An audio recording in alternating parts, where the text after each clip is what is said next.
You're watching Crookston Pirate Athletics on the KROX video stream. It's brought to you by the University of Minnesota Crookston, Egg Country, Grove Mechanical, Happy Joe's Pizza and Ice Cream Parlor, the Crookston Public School District, American Crystal Sugar Company, Christian Brothers Ford, Riverview Health, Benedictine Living Community of Crookston, Hugo's Family Marketplace, the City of Crookston, CHS Egg Services, State Farm Andy Omen, Crookston Valley Co-op, Northland Community and Technical College, along with the Crookston and Fosston Eye Clinics, all bringing you Crookston Pirate video stream on KROX. And welcome to the Crookston High School Gymnasium as we have Crookston Pirate Boys Basketball on the air as they host the Roseau Rams in a Section 8AA battle here on KROX. It was a dandy the first time these two teams met. It was a 62-61 victory for the Roseau Rams on a last-second shot. They get the victory. And for the Pirate Boys, they're 4-17 on the season. They're coming off an overtime win over Winnimac on Tuesday. And the Roseau Rams, they're 6-17 on the season. They're coming off a big win over the Warroad Warriors. That was from Tuesday as well. And in that game, Jordan Borovich reached 3,000 points in his career. He also scored 70 points in the game. One of 5 in the state of Minnesota to have that feat, but also hit 3,000. We see, his sisters, a couple of them, they are here taking in the game as well. And, that should be a good one here tonight. Again, it was a 62-61 win for Roseau at Roseau back on January 31st.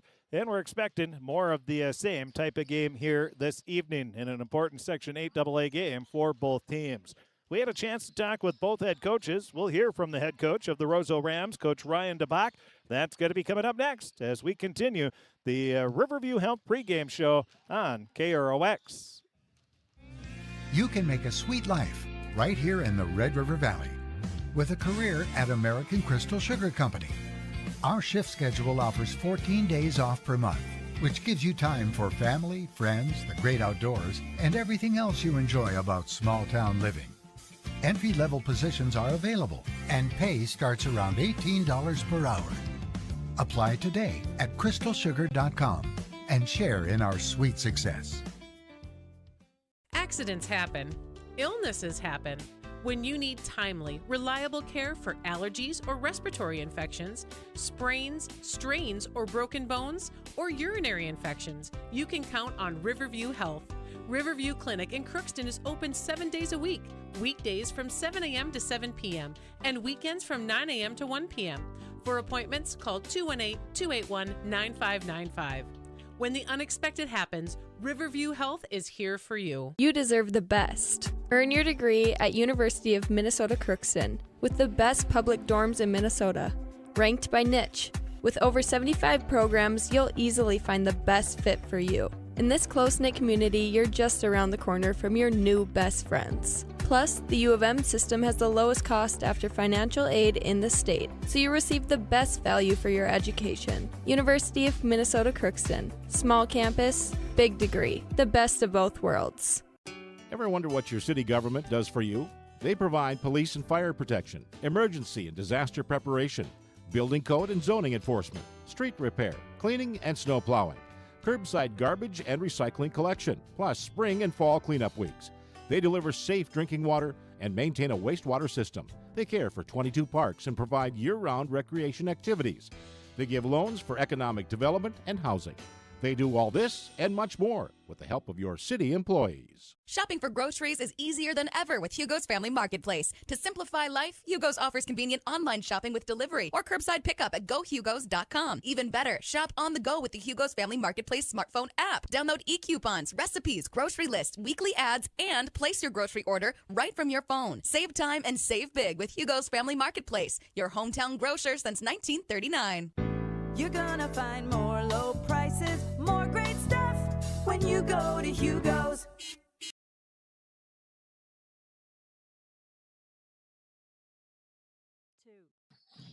We continue the Riverview Health pregame show on KROX as we talk with the head coach of the Roseau Rams, Coach DeBach. And Coach, you're coming in off a nice win over Warroad on Tuesday, and Well, a few people know about your win now, I guess, after a huge performance. Yeah, I think it made a couple headlines. It was a good game. We played, we had one guy scored 70 points, so this is going to sound crazy, but it was a very team game. We played very good defense, probably the best we played all year. And we just, kind of were doing the things that made us successful.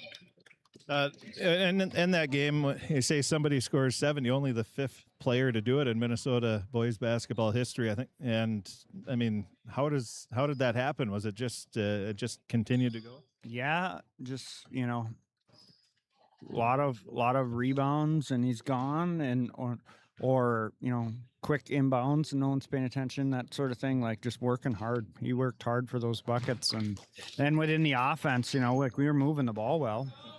But as soon as he'd have a little sliver of space, he'd take it, and there wasn't much anybody could do to stop him.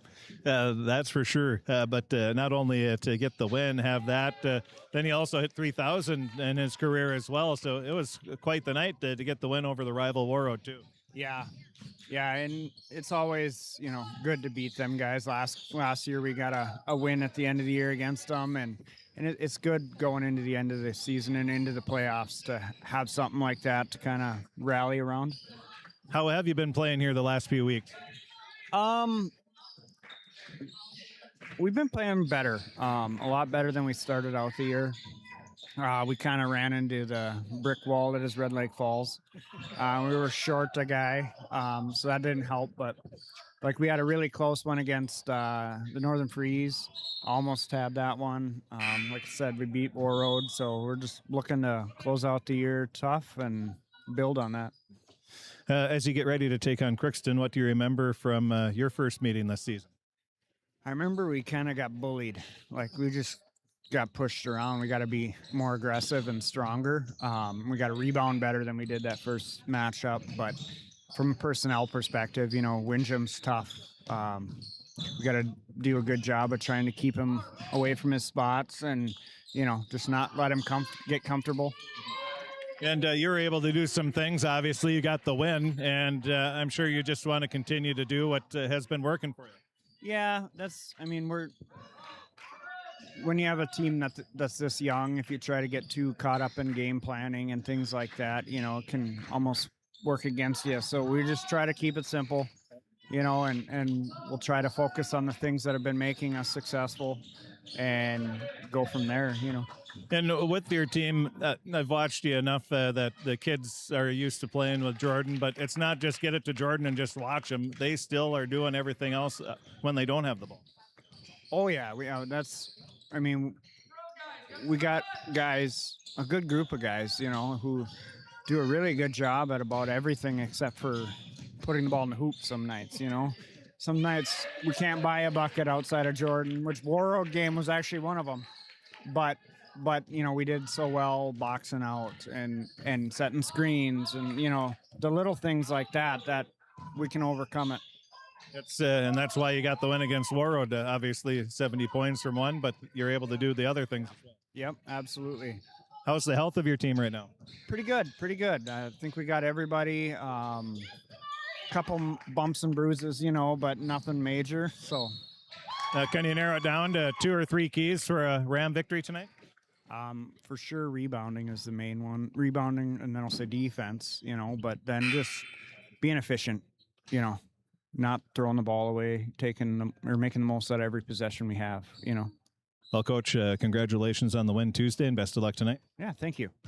And that is the head coach of the Roseau Rams, Coach DeBach. We thank him for talking with us here in the Riverview Health pregame show. We'll take a break. We'll be back, and we will talk with the head coach of the Crookston Pirates. The Pirates coming off a win as well, an overtime victory over the Winnemac Patriots. And they were able to come away with that 71-66 victory.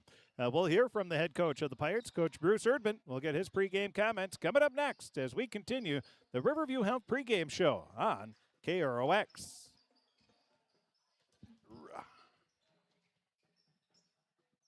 Hi, Hi, I'm Dr. Angie Smith, optometrist at the Crookston Eye Clinic and Foston Eye Clinic. We aim to provide high-quality products to our patients, things that we use ourselves in treating our own dry eye or coatings that we like to use on our own glasses. We offer myopia control contact lenses for children, which are soft contacts that not only correct their vision, but are designed to slow the progression of their nearsightedness. The eyes lead the body, and we are passionate about helping the eyes be safer, sharper, and faster.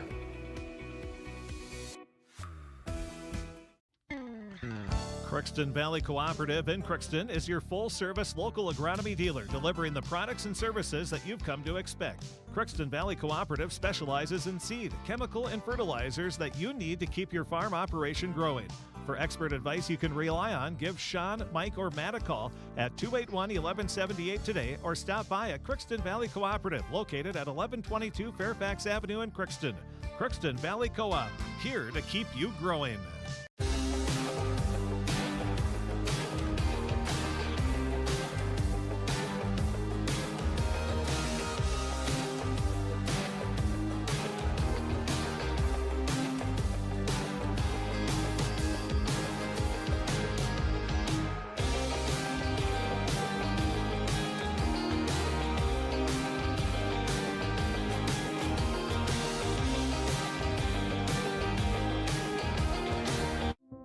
You've been waiting for a chance to do something that matters, something big without a big price tag.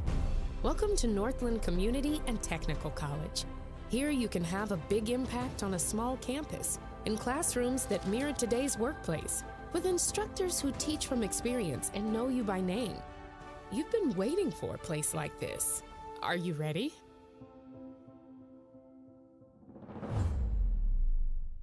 Want to own a home, especially your first? Well then, welcome home to the Old National Bank Down Payment Assistance Program. We're here to help you from start to finish and make getting a mortgage a little easier. Plus, you may be eligible for up to $15,000 to use toward your down payment. How's that for a little easier? Everyone deserves a place to call home and a bank to help get them there. Connect with an Old National mortgage lender to learn more. Old National Bank. Get old in your new home. We continue the Riverview Health pregame show on KROX as we talk with the head coach of the Crookston Pirates, Coach Bruce Erdman. And Coach, coming off an exciting overtime victory over Winnimac and made things interesting, but you found a way to win. We did. Win's a win, like we talked about in the post-game interview there late that night. But, yeah, anytime you go on the road and get a win, or even a win in general for right now, for us, for the Pirates right now, is a good confidence builder. What did you do well in that game? Well, we made plays when we had to. You know, I thought we did an okay job defensively, not great. We did a way better job boxing out in the second half. They didn't have a lot of. I think they only had like three or four offensive rebounds in the second half, and they had 11 at halftime. So, did a way better job at that, and we made our shots around the rim. You know, we missed a few, but I think we only missed 6. Looking at the stats, if I remember, I had 6 shots. Right around the rim all night. So that's what we need. You started overtime. You went on a nice little run to give yourself a nice little, comfortable lead about halfway through. And that was nice to see, I'm sure. It was. You know, you start overtime on a 6-0 run, especially after they had just tied it. Like, they worked for it. We missed free throws. Almost gave them the game, you know, so then for us to come out, you know, our guys looked defeated at the break, you know, after the end of regulation, and complaining about that foul at the end. It wasn't a foul, but they called it, and you know, but we got out of it, got our head straight, and came out like that in overtime, and got up and held on. You get ready to take on Roseau, and a team that you've seen already, and they're coming off obviously a pretty big game that's made state headlines. Yeah, they got a pretty good player over there too, you know, as do we. So it is what it is. It's another game for us. Home game. You know, we got 2 left now. So it's we're looking forward to going out there and playing these guys. You had a heartbreaking loss up at their place on Saturday. I think it's January 31st, and they played a pretty decent game. They were able to come up with one big play. Yeah. They were one more play than what we did, and we just didn't get that defensive rebound at the end of the game there, and then they would have fouled. But it happened. Where guys are pretty heartbroken after that one, and we'll come out ready to go tonight. What did you do well in that game? Do you remember? Well, we made 2 really good runs in the game. We got a nice lead in the first half, and then we made another run in the second half, and still got a nice lead, and just didn't hang on. We didn't do a very good job boxing out in that game either. As you get ready to take on Roseau, what do you have to do here tonight? Anything in particular on the defensive end? We really need to box out. 10 crashes of boards, a lot.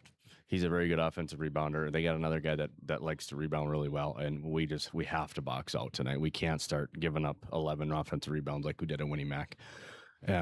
So we gotta. That's first and foremost for us. How about offensively? What do you have to do tonight? Keep making our shots, making our layups, make them in the paint, and keep playing all around together. And don't settle for quick shots. And we'll be fine.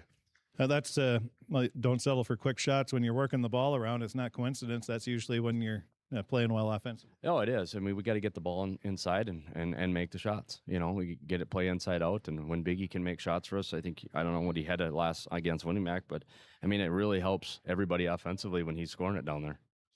The health of the team, how are you doing there? We're good. Yeah, just typical bumps and bruises, but we're fine. Can you narrow it down to 2 or 3 keys for a Pirate victory tonight? Yeah, like I said, we got to box out on the defensive end, take care of the ball on the offensive end, and then make the easy ones. Coach, thanks for talking with us. Best of luck. Yep, thanks, Chris. That is the head coach of the Crookston Pirates, Coach Bruce Erdman. He is a Crookston High School alum, back coaching his alma mater. He's farming back, with his dad and taking part of the family farm, which he's been doing this entire time. But he was a grad assistant at the University of Mary as a coach there. He also coached played at Dana, Nebraska, and college there. And he's one that really bloomed and grew a few inches and got bigger, stronger, and had a nice college career. And now he is coaching back home, and he's going to be able to coach his sons as well, which I know he's looking forward to. Let's take a break. We'll be back. Let's take a look at our starting lineups. We'll do that right now. Taking a look at the starting lineups, it's brought to you by our friends at Napa Crookston Welding and Machine. They have what you need, and make sure your battery will start the first time every time. Buy a Legend battery from Napa Crookston Welding and Machine. They are proud to be your only locally owned auto parts dealer in Crookston. That's Napa Crookston Welding and Machine. The Crookston Pirates, 4-17 on the season, coming off an overtime win over the Winnie Mac Patriots. They will go like this. It'll be Reggie Windjam, a 6'2 senior. Gunnar Groven, a 5'9 senior. Nolan Cassavan, a 6'2 senior. Josh Hesby, a 6'3 senior. And Nolan Johnson, a 6'3 freshman. It'll be Windjam, Groven, Cassavan, Hesby, and Johnson, the starting 5 for the Crookston Pirates, who are in their navy blue uniforms with the white numbers and yellow trim. The Roseau Rams, they're 6-17 on the season, coached by Ryan DeBach. They're going to go like this. It'll be Noah Broughton, the 5'4 freshman. Damari Houston Ware, a 5'10 8th grader. Jordan Borovich, a 5'11 junior. Aiden Evitz, a 6'5 senior. And Tyler Marvin Nichols, a 6'4 senior. It'll be Broughton, Houston Ware, Borovich, Evitz, and Marvin Nichols, the starting 5 for the Roseau Rams. Roseau in their white uniforms. They have the green numbers and the black trim on their uniforms. Well, we'll take a break. We'll be back, and we will have the opening tip. We don't have any scores to pass along. We can tell you that we have the JV score. A quick look at our Draft Sports Bar and Grill scoreboard update. In the JV game, it was Roseau winning by a score of 67-53. Coming up after the completion of this game, it'll be girls basketball as Crookston will be hosting Barnesville.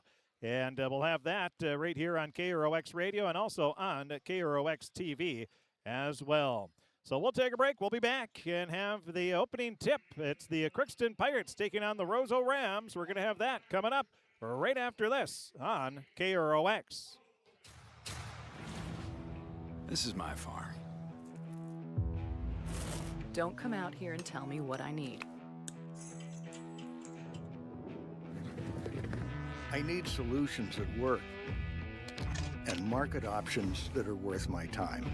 Small town support that sees the bigger picture. A global network that empowers us. A co-op that's there for us every day. This is Lindsay Erdman, Executive Director at Benedictine Living Community of Crookston. It is our privilege to serve the Crookston community and the surrounding area by offering a continuum of care ranging from assisted living, skilled nursing care, memory care, short-term stay and rehab, and outpatient therapy, including physical, occupational, and speech therapy.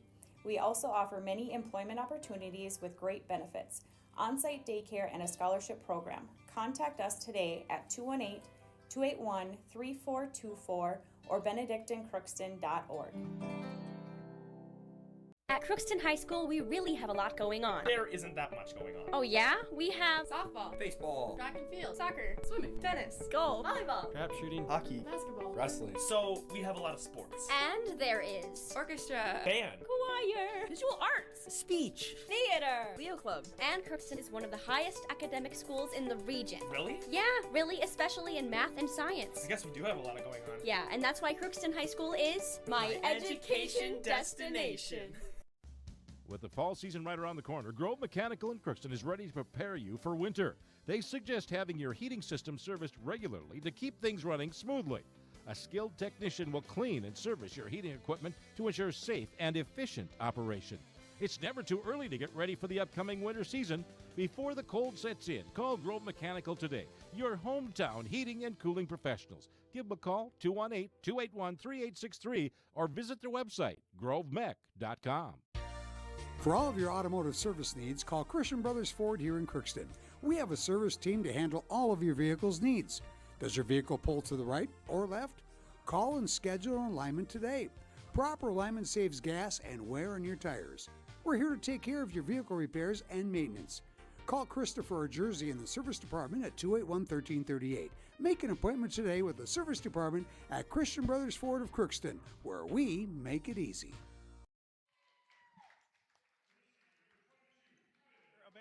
R.J. Zavril and Sons proudly presents for this listening audience our national anthem.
And we are about ready to go. And good evening, everybody. Thanks for joining us, whether you're listening on KROX Radio or taking in the action on KROX TV. However you're joining us, hope you are staying warm and enjoying the broadcast of tonight's game.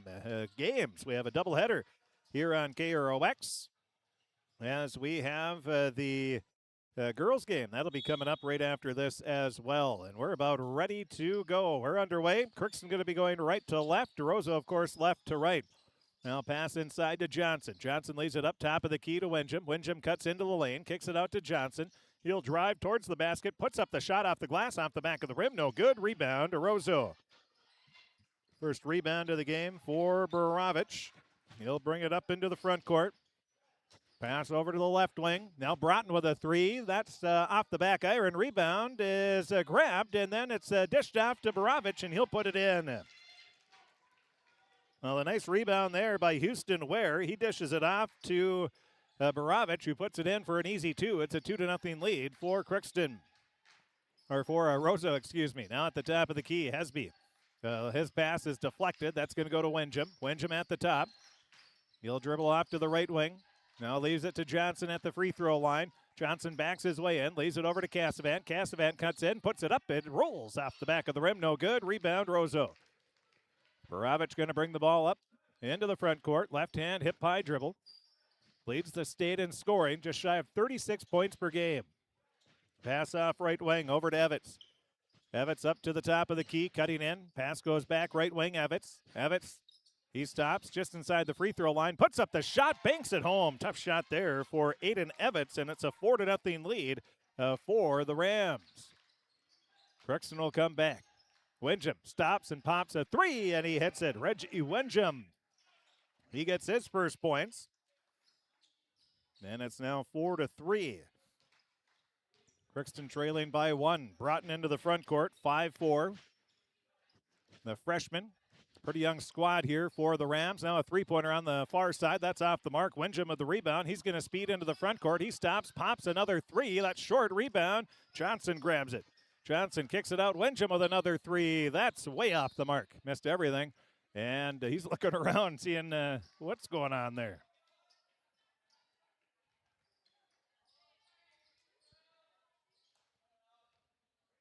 Now it'll be Baravich bringing it up for Roseau. Right hand dribble, crosses over to the left hand, back to the right. Now pass into the near corner. That's going to go to Broughton. His three-pointer's off the mark. Rebound, tap back up by Evans, no good. Puts it back up, no good. Gets another rebound, and then he's fouled. Nobody boxing out Evans.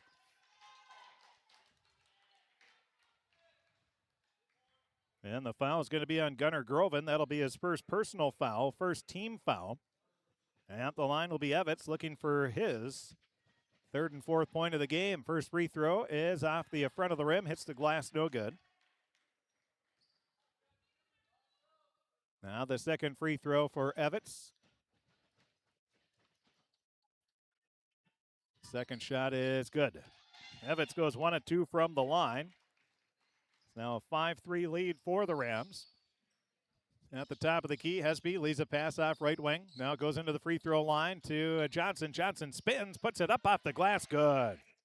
Tough shot there by Nolan Johnson. And we're now tied at 5 with 15:23 remaining in this first half of play. Just underway, not even 3 minutes into the ball game. Dribbling off to the left wing with the ball is Baravich. He's guarded by Windjam. Now it'll be Broughton. He cuts in, bounces a pass inside, turning around, putting up the shot, hitting it off the back of the rim is Marvin Nichols. It hits once, twice, 3 times, and then falls in. A 7-5 lead for Roseau. Coming right back, Crookston. Groven has the ball stripped away. It goes off his leg, out of bounds, and it will be Roseau Ram ball.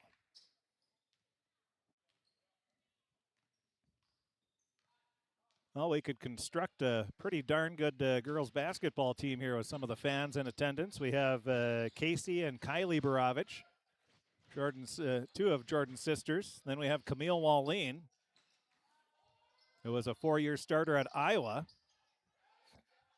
Caitlin Clark before Caitlin Clark. Those are 3 that I'd take those 3 any day. Now a foul is going to be called.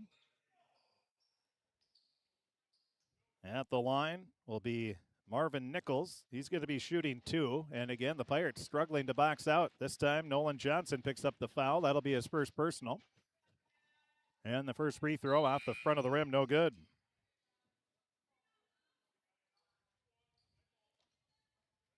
We also have Andrea Erdman. Coach Bruce Erdman's wife was a member of the national champion team for the University of Mary. Second free throw is missed. So, yeah, we've got some pretty good basketball players here in attendance tonight. Now a pass, or putting up a shot was Windjam. That's going to be off the mark, and a foul is going to be called. That'll be a reach-in on Marvin Nichols. That'll be his first personal, first team foul. Carter Fee will check into the game for the first time. The 6'2 senior. He's going to replace Nolan Cassavan, who will get a breather.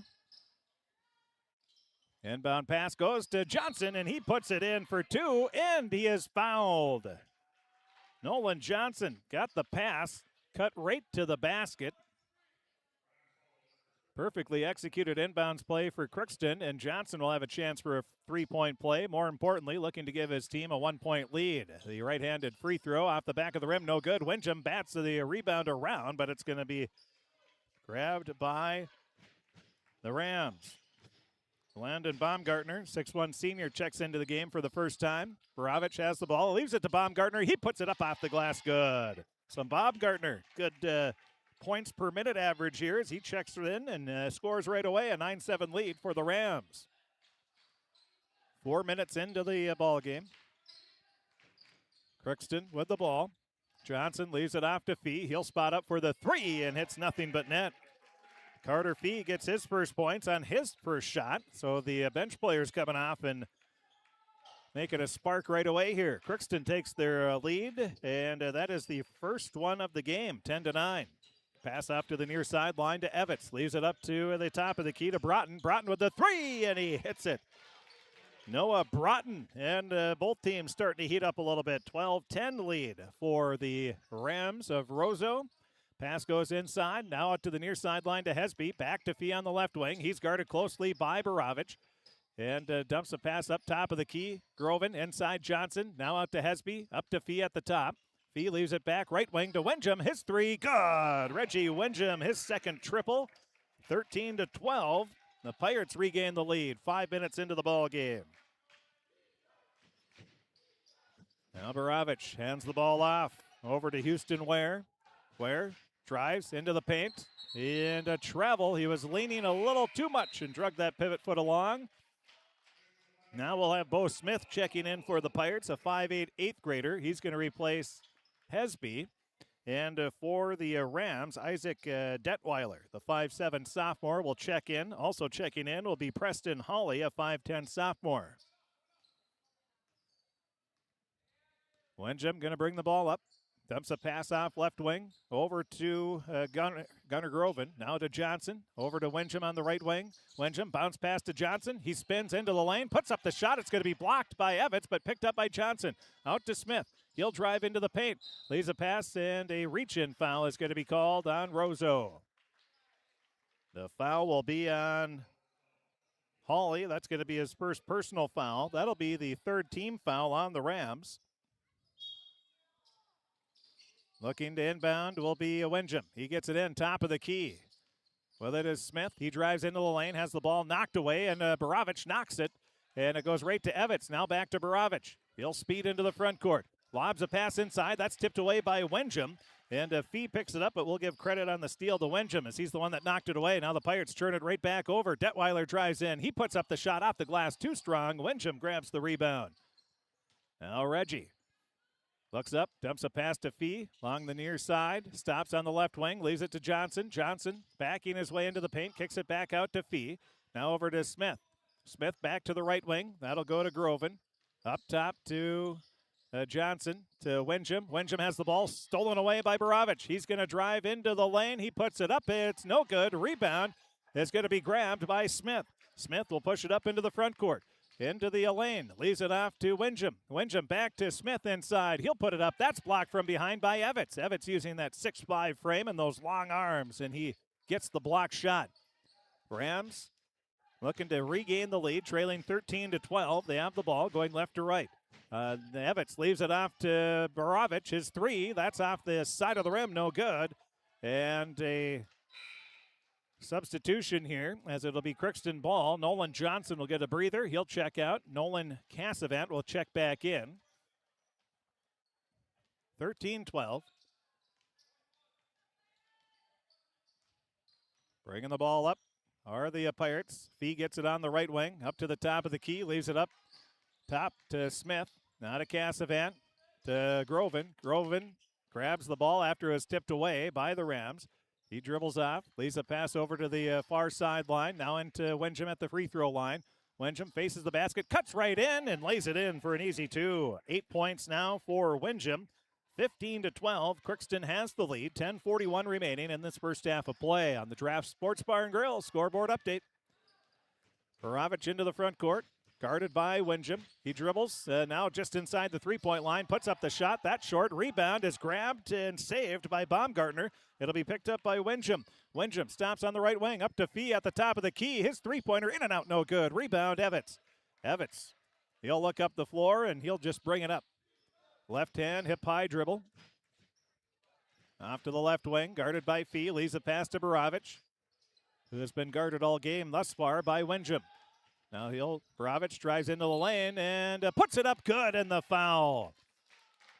He had Cassavant backpedaling, and anytime you're backpedaling on defense, you're in trouble. And that'll be his first personal for Cassavant. That'll be the third team foul on the Pirates. And Borovich is going to be at the line trying for the three-point play. He has 4 points in the game. He hit 20 of 24 on Tuesday from the free throw line, on his way to 70 points. And the free throw is good. Nothing but net. 5 points now for Borovich. We're tied at 15 apiece. 10 minutes remaining, just under that now. Top of the key, Fee with a three-pointer. That is short. That missed everything. Seen quite a few air balls on both sides here. Maybe they turned the air on. Sort of like the Metrodome back in the day when they would say the home runs were flying when the HVAC system was blowing a little stronger. Checking back into the game for the Rams will be Houston Ware. Also checking back in is Broughton. It's the starting five all in for the Rams. Far sideline, Ware drives into the lane, stops, pulls up for the jumper. That short rebound tipped out, and that's going to be grabbed by Smith, his second of the game. Smith, crossover dribble, stops, turns around, leaves it off to Fee. Now to Windjam at the top. He's left wide open. Three-pointer, too strong off the back iron. Rebound picked up by Ware. Ware leaves it out to Evitz, and he's going to bring it up. Evitz looking around. The tall, lanky 6'5" senior. Pass goes to Broughton, just the complete opposite. Broughton with it, handles the ball extremely well. Only a freshman. He's going to be a good one. Well, he already is, but you know what I mean. Now Ware at the top, drives into the lane, stops, leaves a pass out. Evitz hits three, blocked by Fee. And then the rebound, a loose ball goes out of bounds. And it will still be Roseau ball with 5 seconds left on the shot clock.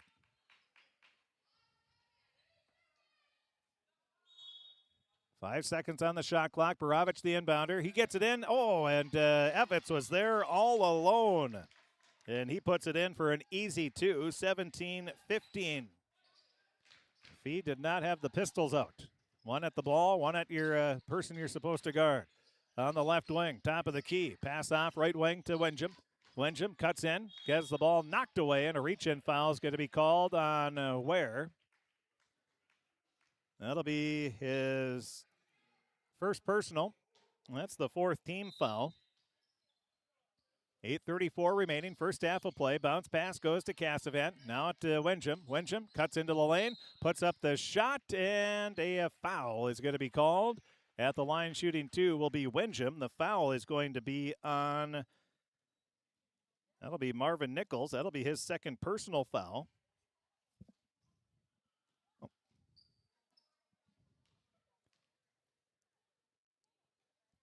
And the first free throw is good. So Windjam will get his 9th point of the game. Now the second free throw, Windjam puts up the shot, good. 10 points for Windjam. We're tied at 17. Bringing the ball up into the front court. With it is Borovich. He'll dribble off into the paint, now puts up the shot, and good defense by Nolan Cassavant. With it will be Groven. Groven stops at the top of the key, leaves it to Fee. Now over to Windjam. Windjam with the three. That's off the back iron. Rebound, Broughton. Broughton double-teamed, has lost the ball, regains control. Now he'll speed into the front court. Hits the break, still with the dribble, though, on the baseline. He'll drive, and now dribbles back out. Leaves it to Evitz. Evitz thought about the three, instead leaves it to Borovich inside the free throw line. Puts up the shot. That's off the mark. Rebound is grabbed by Cassavant. So Cassavant will pick up his first rebound. Long pass up to Smith. Smith drives into the lane, puts it up for two. Bo Smith got it. He cut right to the basket. And the Pirates lead 19-17. Dribbling off to the right wing is Borovich. He'll cut underneath. The reverse layup is good. Jordan Borovich gets his 7th point of the game. We're tied at 19. Into the front court. Pass goes off right wing. Now up to the top of the key. Groven leaves it to Smith. Smith fires a three. That's off the mark. Rebound. Hauled in by the Rams. With the dribble off to the left wing. Borovich leaves it over. Now with it, that's Broughton. His three off the mark. Rebound. Cassavant will pick it up. And now Cassavant's pass picked off by Ware over to Evitz, and Evitz lays it in for two. 21-19. Another turnover for the Pirates. Roseau has the lead by two. Crookston looking to answer. Fee on the right wing. Dumps a pass off to Smith. Smith cuts into the free throw line, leaves it out to Fee, far sideline. Left-hand dribble up to the right wing now. He stops, lays a pass to Groven. Groven will attack the free throw line, leaves a pass out. Cassavant, his eye arcing three, nothing but net. Nolan Cassavant gets the basket. Gunnar Groven with the assist. And Crookston leads 22-21 with 6:07 remaining. First half of play, Ware has it, leaves it over to Broughton on the left wing. Now over to the far sideline, it'll go to Borovich. Borovich, he cuts now a long two just inside the three-point line. That's good. Borovich with 10 points in the game. 23-22. Coming right back are the Pirates. Windjam misses the layup, grabs his own rebound, puts it back up way too strong. Rebound, Borovich. Jordan will bring it up. A little bit of a jog into the front court. Now he stops, pops a three off the front of the rim. No good. Rebound is grabbed by Groven. Groven speeds into the front court, picks up the dribble, leaves a pass, and Windjam will pick it up. Windjam drives in, puts it up off the glass. No good, but a foul is going to be called. That could be the third on Marvin Nichols, and it will be. That'll be the third foul on Marvin Nichols. And the 5th team foul. At the line will be Windjam, shooting two. His first free throw is good. We'll have several substitutions here. Cassavant's going to check out, as will Groven. Hesby and Nolan Johnson check in. And checking back in for Roseau will be Baumgartner and Hawley. And the second free throw for Windjam is good. Windjam now with 12 points, 24-23. Crookston leads with 5:23 remaining in this first half of play. Now pass up top of the key. That'll go to Hawley. Hawley leaves it off to Evitz. Now to the top, back over to Hawley. Hawley pulls up, free throw line jumper. That's off the mark. Rebound grab, put back in by Detweiler. The back and forth continues, 25-24. 5 minutes remaining. Right-hand dribble off to the right wing. Now into the lane. A Windjam layup. That's off the mark. Rebound is loose, and it's going to be picked up. A jump ball is going to be called as Detweiler had it. He was tied up by Johnson.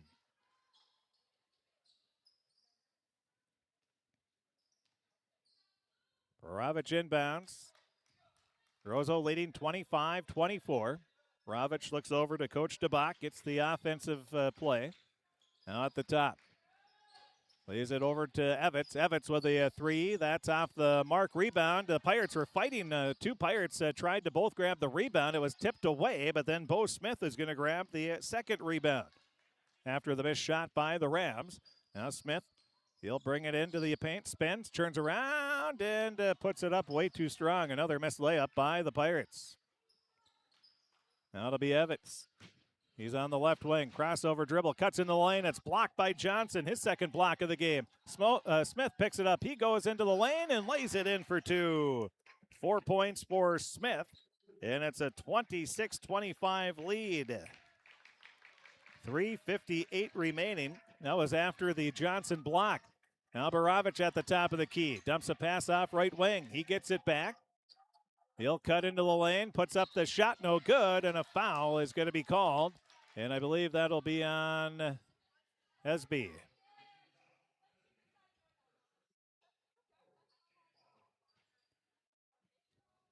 So the foul will be on Josh Hesby, his first personal. That's the fourth team foul. At the line is Baravich, where he's shooting 2.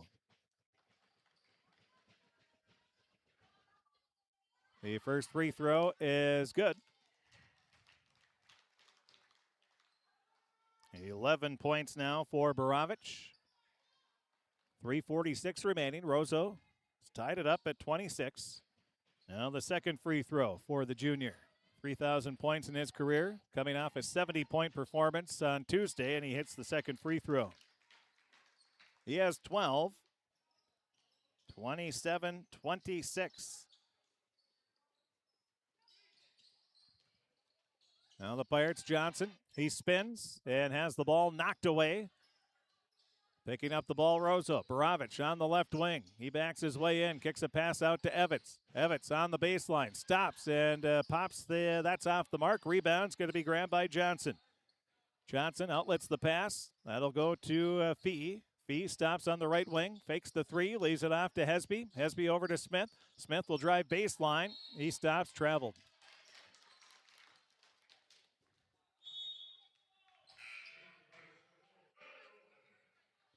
So Gunnar Groven will check back in. He'll replace Hesby.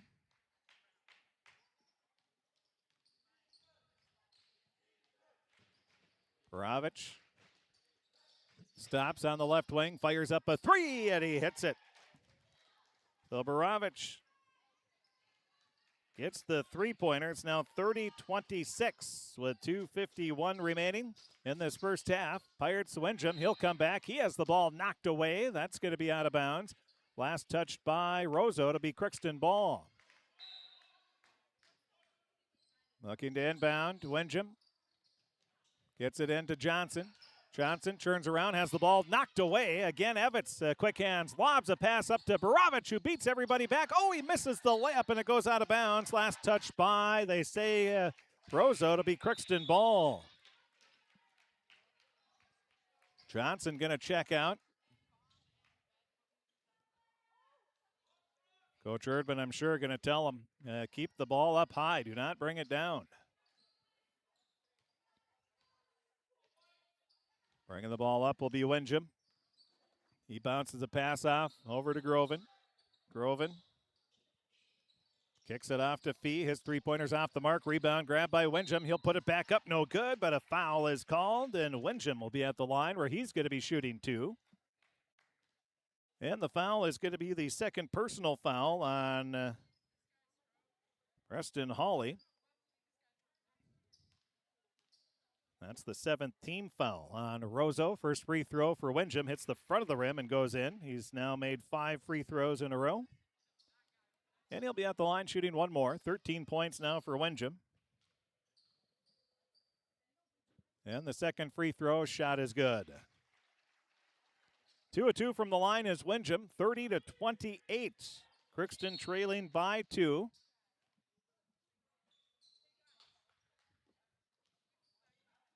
I'm not sure.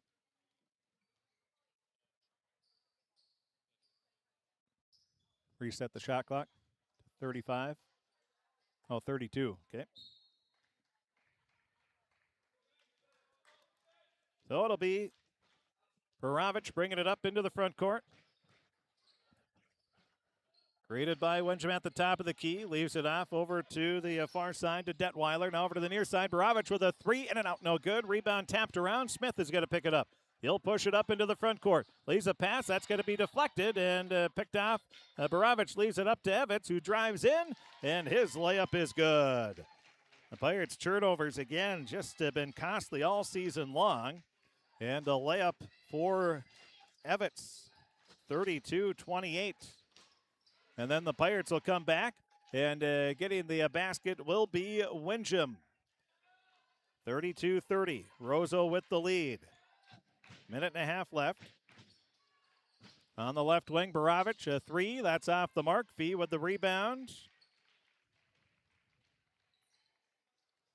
He leaves it off over to Smith. Smith drives in. Offensive foul is called. Smith called for the charge. That'll be his first personal. That is the 5th team foul. We wanted to argue that one, but you just couldn't. that was a charge. No doubt about that. Good defense by the Rams. And we're going to have our first time out. First stoppage of this first half as far as anything other than a substitution, but we'll take a break. It's 32-30. Roseau with the lead. 1:16 left in this first half of play. We'll be back right after this 30-second timeout. You deserve the best. Earn your degree at University of Minnesota Crookston with the best public dorms in Minnesota, ranked by niche. With over 75 programs, you'll easily find the best fit for you. In this close-knit community, you're just around the corner from your new best friends. Plus, the U of M system has the lowest cost after financial aid in the state, so you receive the best value for your education. University of Minnesota Crookston. Small campus, big degree. The best of both worlds. Welcome back to the Crookston High School Gymnasium. The Crookston Pirates right now getting instructions from Coach Erdman and the Roseau Rams. They're getting instructions here from Coach DeBach on how to finish this final 1:16. Well, it was a 62-61 victory for Roseau. The first time these two teams met up in Roseau on January 31st. And right now we're on pace to have another good one here. It's been back and forth the entire first half. Roseau looking to keep this lead going into halftime. Borovich will bring it up. He's on the right wing. Hands it off over to Detweiler. Detweiler to Evitz. Now over to the far side. That'll go to Hawley. Back to Evitz at the top of the key. He stops. Pops a free throw line jumper. Off the mark. Rebound Cassavan. That'll be Cassavan's 4th rebound of the game. He leaves it off to Wensham. Wensham cuts into the lane. Loses the ball. Groven dives to the ground. And we're going to have a jump ball. The possession arrow in favor of Crookston. So Crookston will inbound. It's going to be Wensham. He's looking. Gets it in to Johnson. Now to Wensham. Crossover dribble. Gets a pick. Pulls up. Free throw line jumper. Short off the front of the rim. Rebound. Bounces around. Cassavan has it. Knocked away by Evitz. 39.9 seconds left in the first half. Roseau leading 32-30. Crookston will inbound with 19 seconds left on the shot clock. Pass goes to Johnson. Now he kicks it out to Fee. Over to Wensham on the right wing. Inside to Johnson. He backs his way in. A little right hand baby hook is good. Nolan Johnson gets his 6th point of the game. We're tied at 32 with 26 seconds remaining. Now it'll be Borovich. He hands it off over to Hawley. Hawley leaves it to Detweiler. Over to Evitz. Evitz on the far sideline. Up to the top. Detweiler. He tries to drive. 12 seconds. Over to Borovich. Borovich drives baseline. A little scoop shot. No good. Rebound out of bounds. Oh, they're going to say it was last touch by They're going to say it was last touch by Roseau. There was 4 Pirates right there. No Roseau player anywhere close. Pirates get a break there, to say the least. 5 seconds left. We're tied at 32. Now with the top of the key, Johnson with a 3. That's off the mark. Groven grabbed the rebound, but he's not able to get the shot off in time. And that is the end of the first half of play. And, well, we're right where we started. We're tied. But this time at 32 apiece. We'll take a break. We'll be back. Take a look at the first half scoring. We'll take a look at our scoreboard update and a whole lot more. That's all going to be coming up here in the halftime show. At the half, it's Crookston and Roseau and high school boys basketball, 8AA. Matchup action right here on KROX. And we're tied at 32 apiece. We'll be back right after this on KROX. You can make a sweet life right here in the Red River Valley with a career at American Crystal Sugar Company. Our shift schedule offers 14 days off per month, which gives you time for family, friends, the great outdoors, and everything else you enjoy about small-town living. Entry-level positions are available, and pay starts around $18 per hour. Apply today at crystalsugar.com and share in our sweet success. Accidents happen. Illnesses happen. When you need timely, reliable care for allergies or respiratory infections, sprains, strains, or broken bones, or urinary infections, you can count on Riverview Health. Riverview Clinic in Crookston is open 7 days a week, weekdays from 7 a.m. to 7 p.m., and weekends from 9 a.m. to 1 p.m.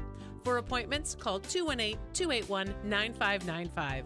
When the unexpected happens, Riverview Health is here for you. You deserve the best. Earn your degree at University of Minnesota Crookston with the best public dorms in Minnesota, ranked by niche. With over 75 programs, you'll easily find the best fit for you. In this close-knit community, you're just around the corner from your new best friends. Plus, the U of M system has the lowest cost after financial aid in the state, so you receive the best value for your education. University of Minnesota Crookston. Small campus, big degree. The best of both worlds. Ever wonder what your city government does for you? They provide police and fire protection, emergency and disaster preparation, building code and zoning enforcement, street repair, cleaning and snow plowing, curbside garbage and recycling collection, plus spring and fall cleanup weeks. They deliver safe drinking water and maintain a wastewater system. They care for 22 parks and provide year-round recreation activities. They give loans for economic development and housing. They do all this and much more with the help of your city employees. Shopping for groceries is easier than ever with Hugo's Family Marketplace. To simplify life, Hugo's offers convenient online shopping with delivery or curbside pickup at gohugos.com. Even better, shop on the go with the Hugo's Family Marketplace smartphone app. Download e-coupons, recipes, grocery lists, weekly ads, and place your grocery order right from your phone. Save time and save big with Hugo's Family Marketplace, your hometown grocer since 1939. You're gonna find more low prices, more great stuff when you go to Hugo's. Looking for some family fun? Come to Happy Joe's Pizza and Ice Cream. Sizzling hot, made-to-order pizza with all your favorite toppings. Cool off with our delicious hand-scooped ice cream. So many flavors and so much fun. And don't forget our game room, packed with excitement for kids of all ages. Happy Joe's Pizza and Ice Cream, Crookston, Minnesota. Call us or stop by today.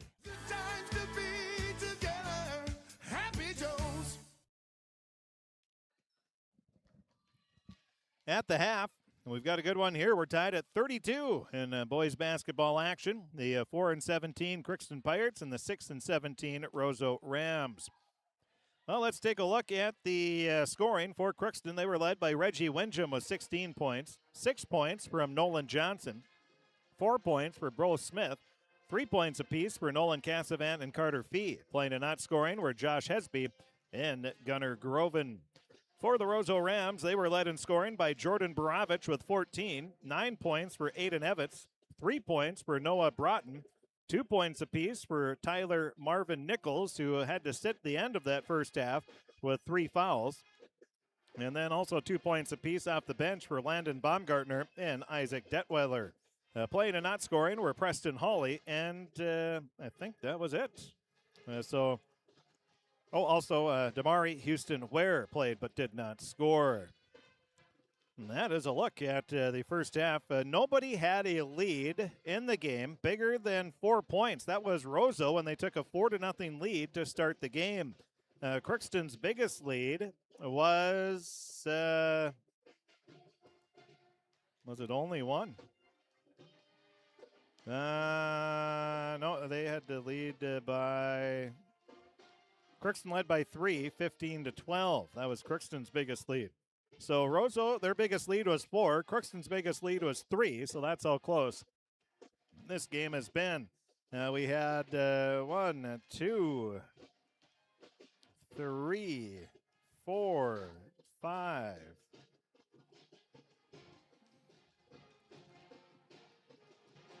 We had 6 ties total. And that spanned throughout the first half as well. So 32 apiece. We're all tied up here at halftime. Crookston and Roseau. We'll take a break. We'll be back. Take a look at our Draft Sports Bar and Grill scoreboard update. Let you know what's going on around northwest Minnesota here in Section 8A and 8AA. We'll tell you all about that coming up right after this on KROX. Hi, I'm Dr. Angie Smith, optometrist at the Crookston Eye Clinic and Foston Eye Clinic. We aim to provide high-quality products to our patients, things that we use ourselves in treating our own dry eye or coatings that we like to use on our own glasses. We offer myopia control contact lenses for children, which are soft contacts that not only correct their vision, but are designed to slow the progression of their nearsightedness. The eyes lead the body, and we are passionate about helping the eyes be safer, sharper, and faster.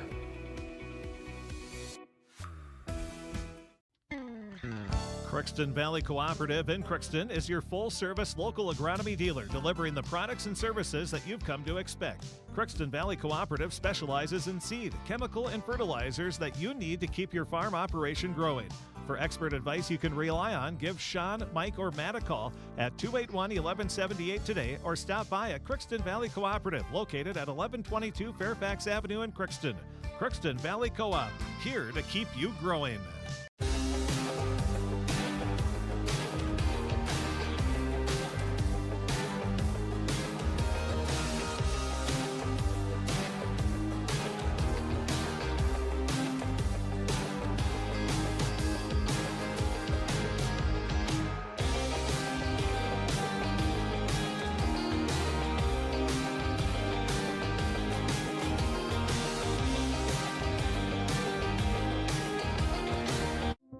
You've been waiting for a chance to do something that matters, something big without a big price tag. Welcome to Northland Community and Technical College. Here you can have a big impact on a small campus, in classrooms that mirror today's workplace, with instructors who teach from experience and know you by name. You've been waiting for a place like this. Are you ready?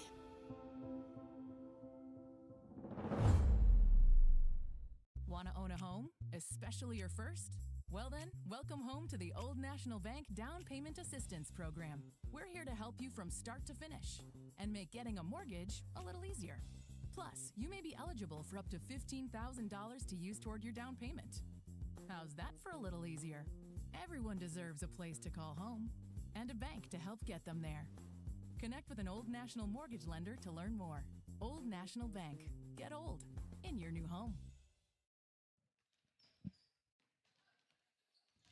Well, taking a look at our Giraffe Sports Bar and Grill scoreboard update. Not a whole lot to pass along here, as this game obviously starting earlier than most. But there are a couple scores in our area. Monoman Waban in girls basketball leads Stephen Argyle 37-36 with a minute left in that game. And then Breckenridge, they're going to take on, or they're leading Staples Motley 52-21. In girls basketball, we don't have an update yet on Roseau and Winnimac. If we get that, we'll pass that along. They started at 6 o'clock this evening.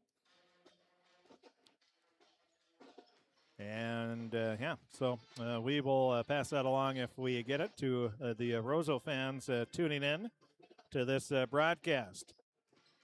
And there's no boys games as far as scores go that we can pass along thus far. A lot of games starting at 7 and 7:30 this evening.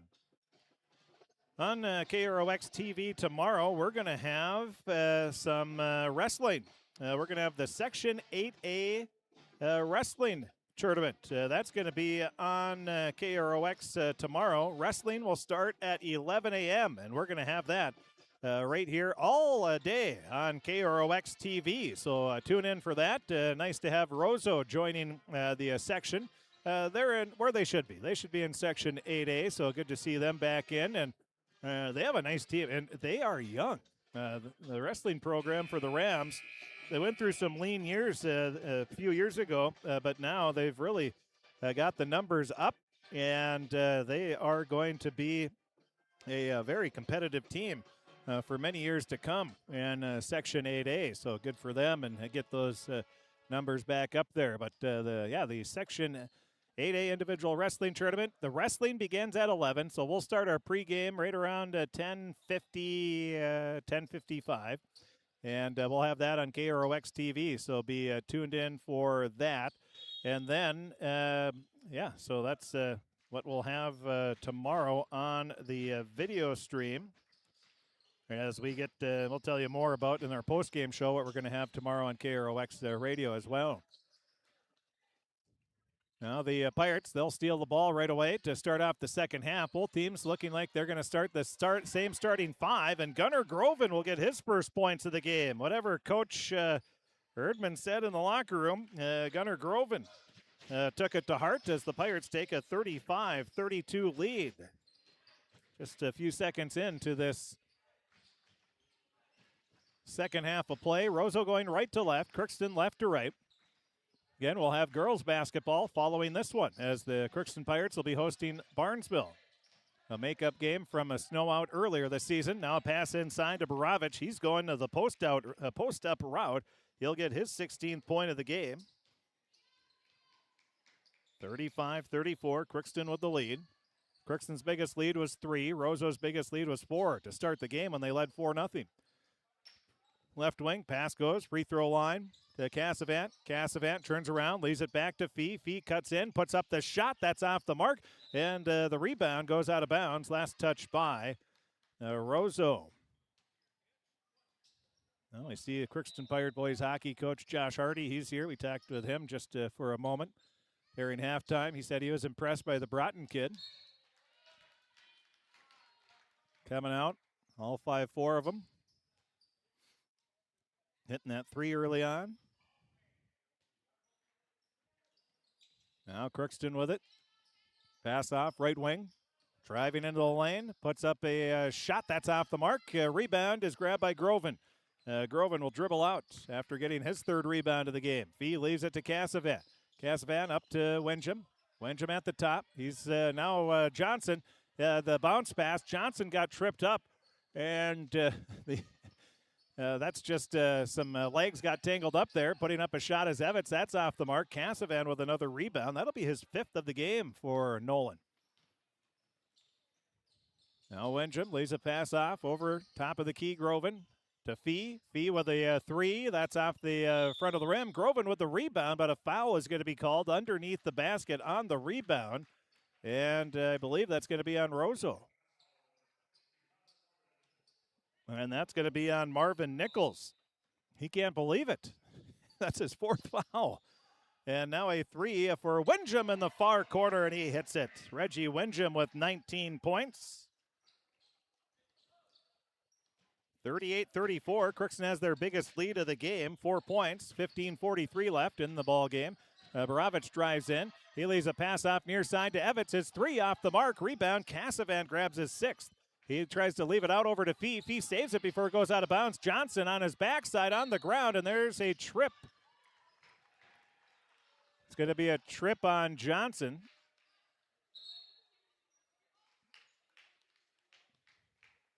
First, he pointed the wrong way. I was going to. So that'll be on Nolan Johnson. The official pointed, and Coach DeBach had every right to question that one. Because if that would have been the 5th foul on Marvin Nichols, that would have been terrible because he got tripped. And but then the official pointed the right way. It happens. And good job by the official. Now a pass inside, stolen away by Fee. He'll get his first steal of the game. Pass over to the near side. Cassavant with a high arcing 3 and splash. Nothing but net for Nolan Cassavant. And the Pirates building a 41-34 lead. Good start here with 15:07 left in the ball game. Now Evans going to try to answer with a 3. That's off the mark, and we're going to have another foul under the basket on the rebound, and that's going to be on Ware. That'll be his 2nd personal foul. 41-34. Crookston is on a 6-0 run. A 3 by Wenjum and a 3 by Nolan Cassavant. Now the Pirates with it. Top of the key. Wenjum leaves it off to Johnson. He cuts in, puts up the shot, and a foul is going to be called either on Ware or Baumgartner. It'll be on Ware. That'll be his 3rd personal. Johnson's going to be at the line. He'll be shooting 2. Nolan's first free throw. That's off the back of the rim. No good. Nolan now 0 for 2 from the free throw line. Got to work on getting that arc. The old hand in the cookie jar. There he goes. It goes in and out, no good. Rebound. Evans can't hold on to it. He was looking for a pushing foul. Nothing called. And it will be Crookston ball. So both free throws missed, but the Pirates still have an opportunity to expand their lead here. As they'll inbound, Winsham gets it into Johnson, and he puts it in for two. Johnson with his 8th point of the game, 43-34. Pirates with their biggest lead, 14:36 remaining. And they're currently on an 8-0 run. At the top of the key, pass goes off to Ware. He'll hand it off to Baravich. Baravich crossover dribble, cuts right to the lane, puts up the shot off the glass. Good. Tough shot by Baravich. That'll be his 18th point of the game. And that stops the 8-0 run. 43-36. Crookston gets the ball inside to Johnson. He'll put a little baby hook. No good. Rebound is loose on the ground. Everybody's fighting for it. There's a scrum. Baravich grabs the ball, lifts up Cassavan, and it'll be Crookston ball as the possession arrow in their favor. Broughton and Ware going to check out. Checking in will be Hawley and Detweiler.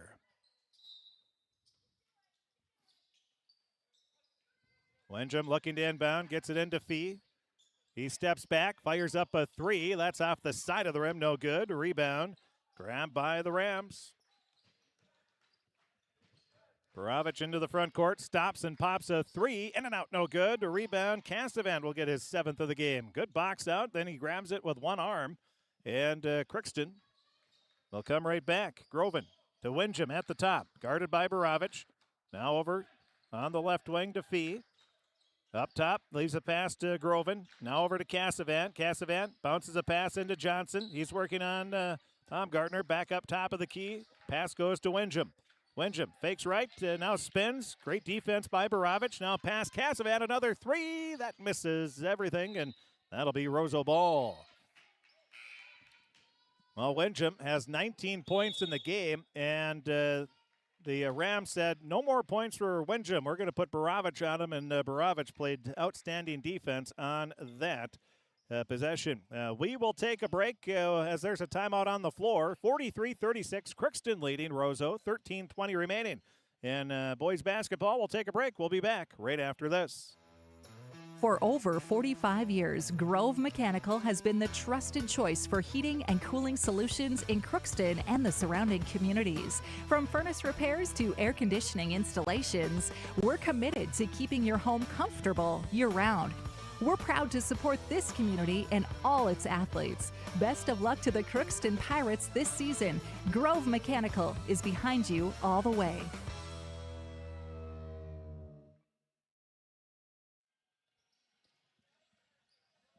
13:20 remaining in this second half of play. Crookston leading 43-36, a 13-4 run since Crookston trailed 32-30 with a minute 35, or I didn't write down how much time, but early into the second half. Now Baravich on the far side. He turns around, puts up a shot, and a foul is going to be called on the Pirates. Baravich, a nice step through the lane. And the foul is going to be on Gunnar Groven. That'll be his second personal foul.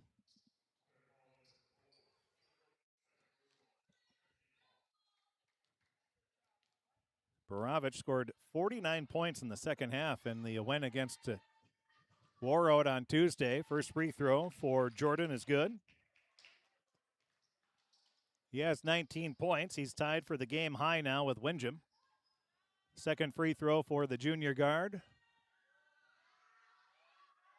Shot is good. 20 points for Baravich. He has the last four. 43-38. Crookston with the lead and the ball. Pass goes into Cassavan. He has it knocked away. Picking it up will be Hawley. He'll drive into the lane, puts it up too strong, and Hawley picked up the ball before he had both feet in bounds, and it'll be Crookston ball. That's one of those tough situations. You're out of bounds, you're trying to get inbounds, and the ball comes right to your waist. I mean, what are you supposed to do? And he did about all you could do there. Fee leaves a pass off to Cassavan. Over to the left wing, Winsham, back over to Cassavan, now to Winsham. Up to Fee at the top of the key. Over to the right wing, Smith. Smith, pass back to Fee. Now to Windham at the free throw line. His jumper, no good. Rebound, grabbed by Evitz. Evitz outlets the pass. He gets it over to Baravich, who'll bring it up. Right hand crossover dribble. Windham knocks the ball away. Baravich regains control, cuts right to the paint, puts it up off the glass. It's good, and the foul. Jordan Baravich with 2 more. He has 22 now. He has 8 in the second half. He'll be at the line looking for his 9th second half point.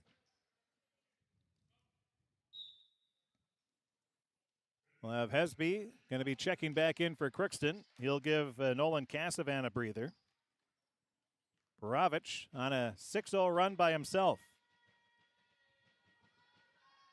And the free throw is off the back of the rim. No good. Hesby gets the rebound. 43-40.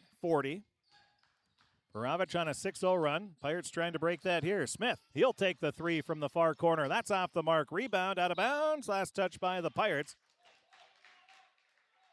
It'll be a Roseau Ram ball. JV, Roseau won 67-53. Right now, varsity with 12 minutes left. It's 43-40. Bringing the ball up, Baravich. He'll stop and pop the 3. That's off the mark. Rebound grabbed by Evitz. Evitz turns around, puts up the shot, no good. A rebound, Detweiler. Detweiler dribbles out on the left wing, hands it off to Baravich. He'll cut, pulls up, short jumper off the glass, no good. That's the side of the rim. A rebound, Fee grabs it, and a foul is going to be called. As there was a race for the loose ball, it'll be called on Hawley.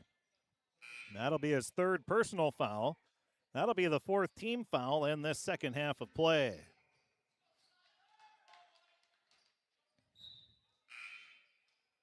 Checking into the game will be Siler Smith, the 6'2 freshman. He's going to give Baumgartner a breather. Hesby checks out. Johnson back in. Smith on the far sideline for Crookston. Gets the pass, leaves it up to Fee. He'll take the 3 at the top of the key and hits it. Carter Fee with his 6th point of the game. Pirates lead 46-40.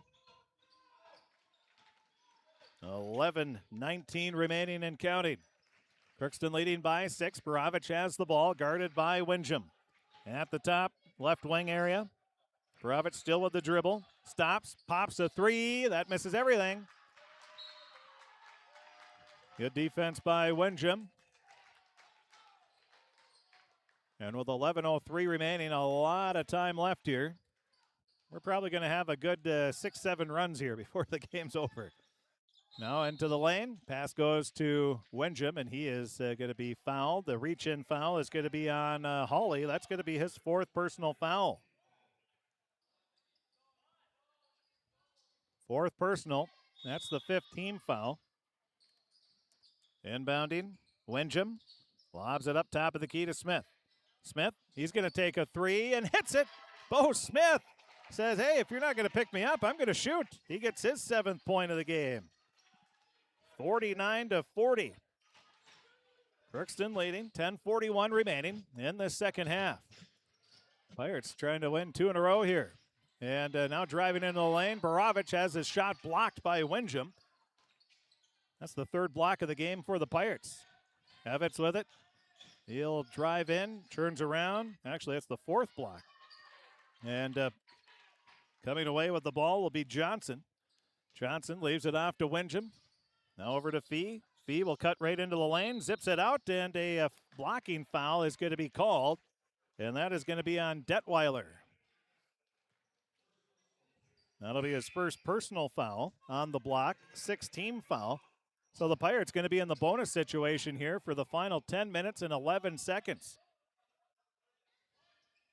Checking out of the game is Hawley with those 4 fouls. Windham inbounds to Groven. Groven spots up for the 3. That's off the mark. And the rebound, Baravich. He'll bring it up.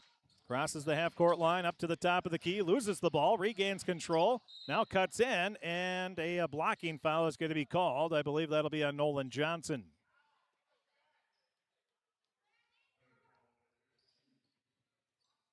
So the foul will be on Johnson. That's his 3rd personal. That'll be the Pirates' 4th team foul. Bravich inbounds it, and it goes over the anticipated player, but the Rams will still pick it up. Top of the key with the ball. Smith leaves it up to Evitz. Evitz with the three, and he hits it. Hayden Evitz, his 12th point of the game. 49-43. Almost halfway through the second half. Crookston with the lead. Smith leaves it inside to Johnson. He'll turn around, puts up the shot too strong. A rebound is grabbed by Baravich. He'll push it up, drives into the lane, puts up the left-hand layup, no good. Fee with the rebound, and Fee along the near sideline. He brings it up into the front court. Over, now Johnson with it, leaves it back off right wing to Wenjum, and his three is good. Wenjum with his 22nd point of the game. And the Pirates lead 52-43 after the three-pointer for Wenjum. Now coming back, Evitz, he's going to try a three. That's off the mark. Johnson with the rebound, his 5th of the game. He leaves it over to Wenjum. Wenjum, long pass. That's going to be picked off by Baravich. Baravich dribbles off the toe of the Pirates, Gunnar Groven, and then Smith gets the bucket and the foul. The ball went off the toe of Gunnar Groven. That is not a kick because, the ball was dribbled off the foot, and you have to make the motion to kick. So Smith has a chance for a three-point play. And the free throw, it didn't go in, did it? I thought it went in. Didn't go in? No, I guess I'm going to have to go to Crookston Eye Clinic. Again. And the shot is good for Smith. They can't help me. I'm beyond help with my eyes. But Smith gets 1 of 2 from the free throw line, so has 1 instead of a chance for a three-point play. 54-43. So that'll be a blocking foul on Bo Smith. That'll be his 2nd personal. He has 9 points in the game. So he did hit both free throws there.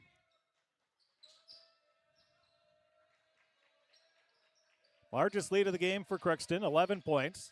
Pass goes off left wing over to Broughton. Broughton has the ball poked away out of bounds. Again, girls basketball coming up after the completion of this boys game. Crookston hosting Barnesville. That was a game that was supposed to be played earlier this season, but stormed out.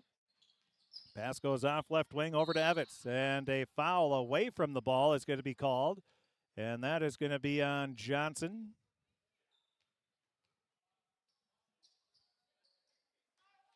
No, excuse me, that's going to be on Fee. First personal.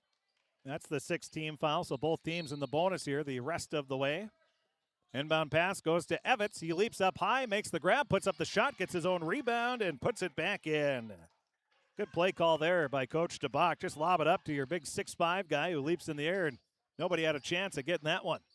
54-45, Crookston leading by 9. And then the Pirates, they'll come back, and, Fee gets it, and as he put the shot up, he's fouled, and that is going to be the 4th foul on Ware.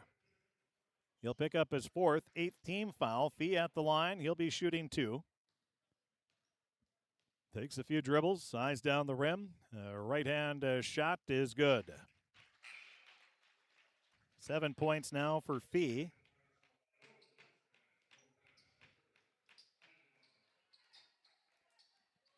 (55-45). 8:05 remaining. Now the second free throw shot is good. 56-45. Fee now with 8 points. And Roseau trailing by 11. They have the ball. Just under 8 minutes remaining in this ball game. With the ball. Pass goes around over to Ware on the right wing. Ware fires up a three. Banks it home. Ware gets the three. 56-48. Big shot there for the Rams on the three-pointer. Now coming back, the pass goes inside to Johnson. His bunny inside. That's off the mark. Rebound. Grabbed by Baumgartner. He leaves it out over to Baravich. Baravich cuts into the paint. is still with the dribble underneath the basket. Reverse layup is no good. Rebound. Wincham taps it over to Casavan, who gets his 8th rebound of the game. And then a reach-in foul is going to be called, and that will be on Baravich. And we're going to have the bonus on the other side of the floor, as that's the 9th team foul. So we'll come to the other side of the floor where Nolan Cassavant will be shooting the bonus with 7:20 remaining. This will be the first bonus free throw of the second half. Both teams in the bonus the rest of the way. And for Crookston, they'll be in the double bonus the rest of the way, as the next foul will be the 10th on Roseau.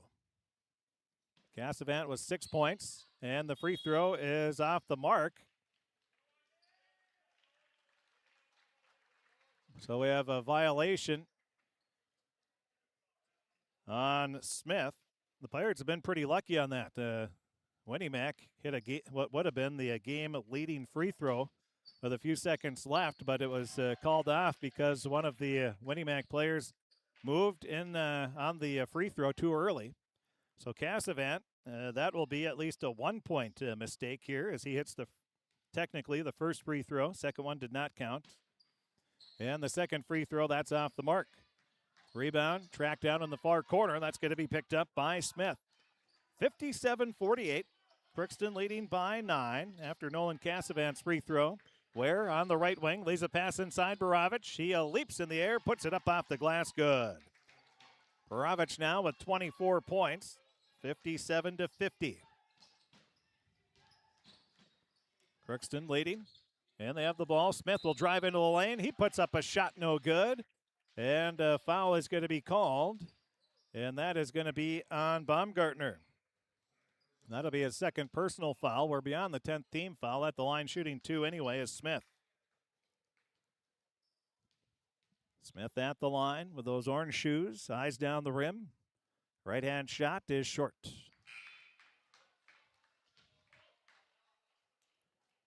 Three new subs coming in for Roseau. Evitts will check back in, as will Hawley and Detweiler. Ware, Smith, and Broughton all checking out. And the second free throw for Smith is good. The 8th grader gets 1 of 2, 58-50.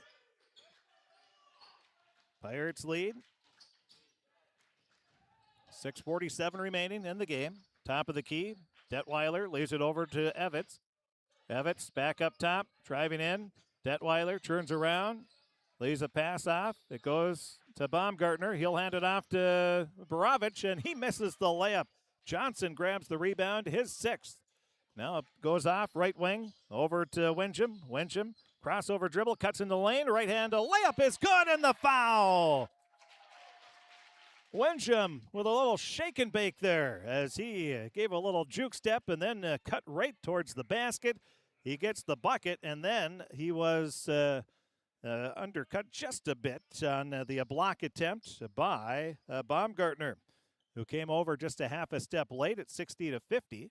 And the free throw is good. That's a 3-point play for Wincham. I shouldn't say undercut. That has negative connotations. He was hip checked. There's a better one. So a 3-point play for Wincham. And then the Pirates, they'll steal the ball away. Wincham drives into the lane, leaves a pass off to Smith, and he lays it in for 2.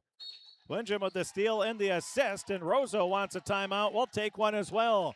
Crookston with their biggest lead of the game, 63-50, with 6:01 remaining. And Roseau wants a timeout. We'll take one as well. We'll be back right after this 30-second break. Hi, I'm Dr. Angie Smith, optometrist at the Crookston Eye Clinic and Foston Eye Clinic. We aim to provide high-quality products to our patients, things that we use ourselves in treating our own dry eye or coatings that we like to use on our own glasses.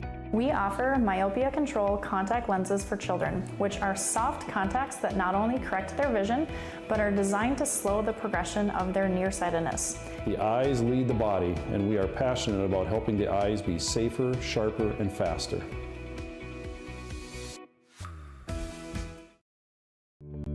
I don't think that everybody wants to lead necessarily, but everybody wants to be a part of a team, and I think we provide that. Blaine Vanosic. I've been at Zavros for, this is my 23rd season. My dad is an extremely hard worker.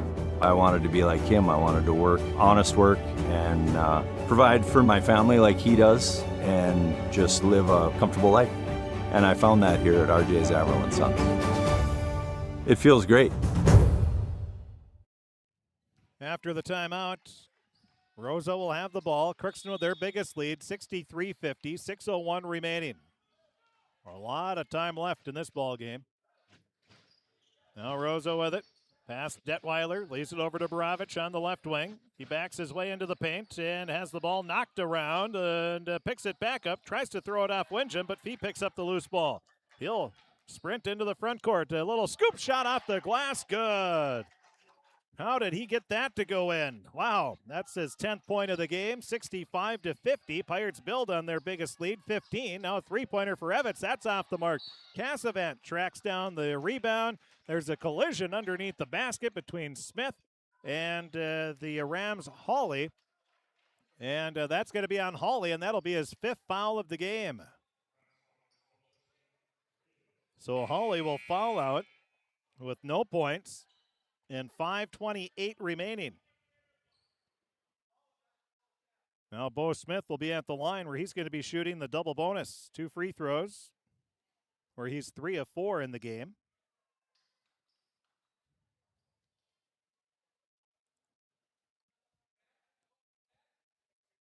So Smith at the line shooting 2. Eyes down the rim. Right-hand free throw is good.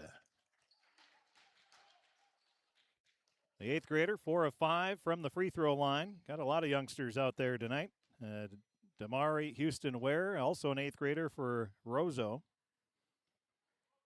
And the second free throw off the mark, no good. Rebound tipped out, but it's going to be grabbed by Borovich. It's poked away by Fee, and then a foul is going to be called. Excuse me, that wasn't Borovich. That was... Well, the foul is going to be on Ware, and that's going to be his 5th foul.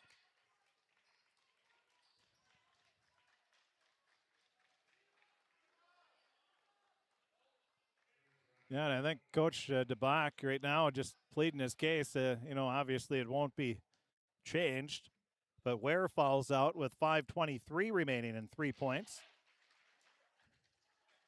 So the second Ram player to foul out in a matter of 5 seconds. 67-50. The first free throw. Good for Johnson. He's now 1 of 4 from the free throw line. Make it 2 of 5. So he improves the old percentage quite a bit. 68-50. Nolan Johnson hits both free throws, and the Pirates continue to pull away. Now with it is Broughton. Leaves a pass up top of the key. Detweiler hits the shot off the mark. Rebound picked up by Baumgartner. Now up to the top of the key. It'll go to Evans. Evans gets a pick. Now off to the Detweiler. Inside to Borovich. Borovich cuts right through the lane. Puts it up for 2. Borovich with his 26th point of the game.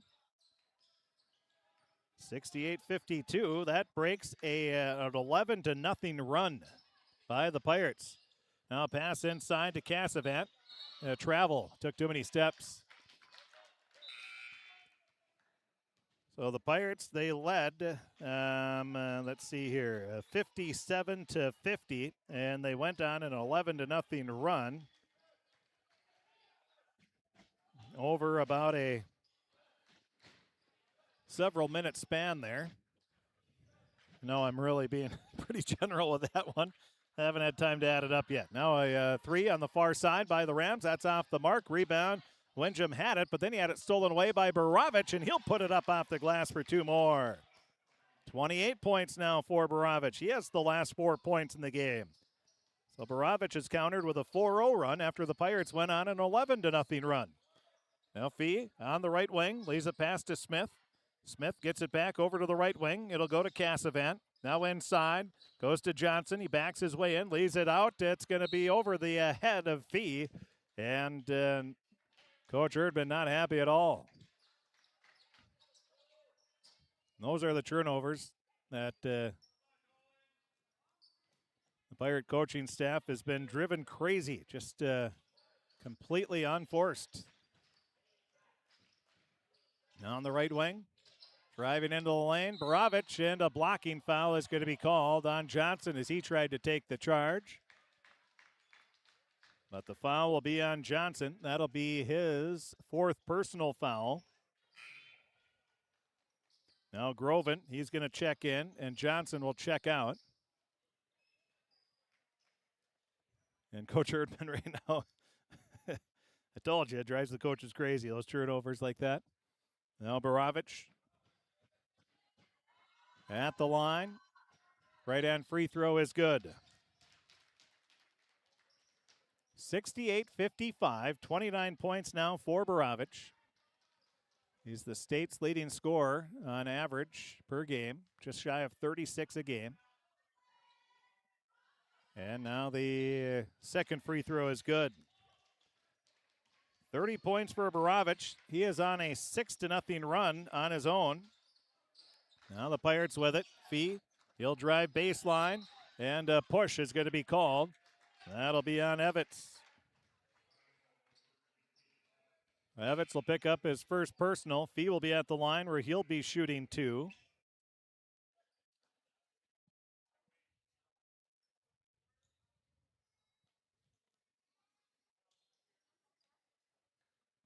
Now Fee looking to stop Borovich's 6-0 run.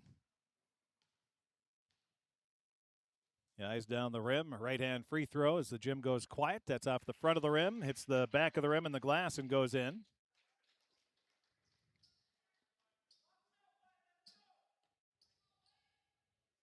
And 11 points for Fee.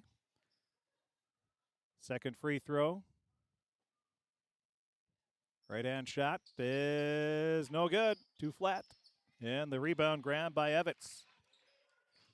Evans leaves it off to Borovich. He's greeted by Wenjum. Borovich still with the dribble. Now goes baseline. Lost his balance. Falls to the knee. And Smith had the ball knocked away. So Smith will get a steal. Pirates will still have the ball.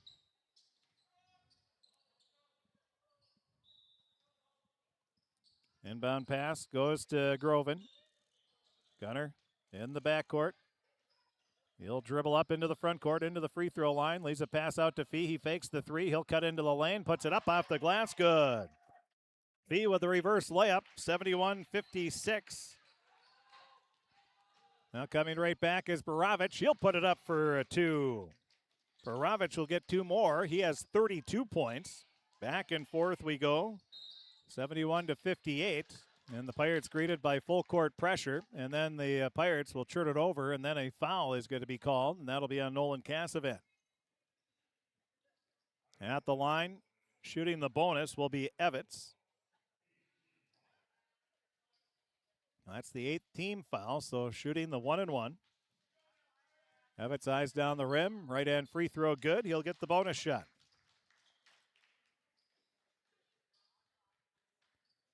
$15 points for Evans. He and Borovich have a combined 47 of their team's 59. Second free throw is good. 2:48 remaining. 71-60. With the ball is Groven. He'll bring it up into the front court. As the ball knocked away, it's going to be picked up. Evans gets it up to Borovich, and he lays it in for 2. Great hustle by Evans along the far sideline. Now it'll be Wencham bringing it up into the front court, and Borovich will be called for the foul. And Wenjam's going to be at the line where he'll be shooting 2. Second personal on Borovich. 71-62. Pirates lead by 9, make it 10. As Wenjam makes the first free throw, he now has 26 points. And now the second free throw. Shot is good. 27 now for Wenjam as he makes both free throws. We have a timeout on the floor. 73-62, Crookston with an 11-point lead, 2:26 remaining. We'll take a break. We'll be back right after this timeout on KROX. You've been waiting for a chance to do something that matters, something big without a big price tag. Welcome to Northland Community and Technical College. Here you can have a big impact on a small campus, in classrooms that mirror today's workplace, with instructors who teach from experience and know you by name. You've been waiting for a place like this. Are you ready?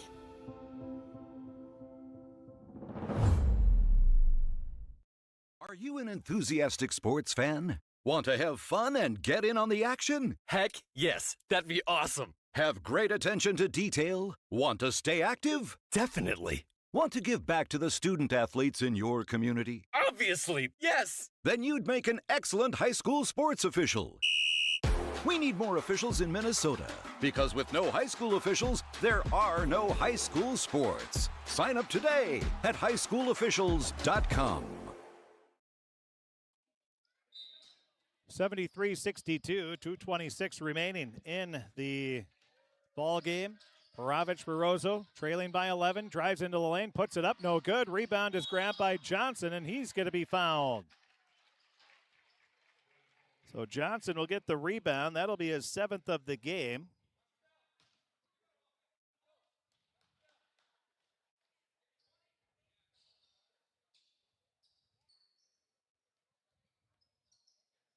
And now it'll be Johnson at the line. He's going to be shooting 2. Johnson eyes down the rim. Right-hand shot is good. After missing his first 3, Johnson has made his next 3 free throws. Looking to go above 50% now as the second free throw is good. That'll be Nolan. Set 4 free throws in a row, 12 points for Nolan. 75-62, Crookston with the lead. With it on the left wing. Picking up the ball is Broughton. He turns around and hits the 3. Broughton with his second 3 of the game. And now the Wenjum, he has the ball knocked away by Baravich, and over and back is going to be called. That is a terrible call. That was an absolute blown call. He never had possession. You cannot call if you don't have possession. That's a terrible call by the official, and Crookston gets another break. 75-65. Now on the right wing, with it is Smith. Smith behind the back, and a timeout's going to be called by Crookston. That was a good call by Coach Erdman as they were stranded in the corner, and a timeout on the floor. 1:48 remaining, 75-65. Crookston leading by 10. 1:48 remaining. They'll have the ball coming up right after this 30-second timeout. Shopping for groceries is easier than ever with Hugo's Family Marketplace. To simplify life, Hugo's offers convenient online shopping with delivery or curbside pickup at gohugos.com. Even better, shop on the go with the Hugo's Family Marketplace smartphone app. Download e-coupons, recipes, grocery lists, weekly ads, and place your grocery order right from your phone. Save time and save big with Hugo's Family Marketplace, your hometown grocer since 1939. You're gonna find more low prices, more great stuff when you go to Hugo's. Looking for some family fun? Come to Happy Joe's Pizza and Ice Cream. Sizzling hot, made-to-order pizza with all your favorite toppings. Cool off with our delicious hand-scooped ice cream. So many flavors and so much fun. And don't forget our game room, packed with excitement for kids of all ages. Happy Joe's Pizza and Ice Cream, Crookston, Minnesota. Call us or stop by today. Good times to be together. Happy Joe's.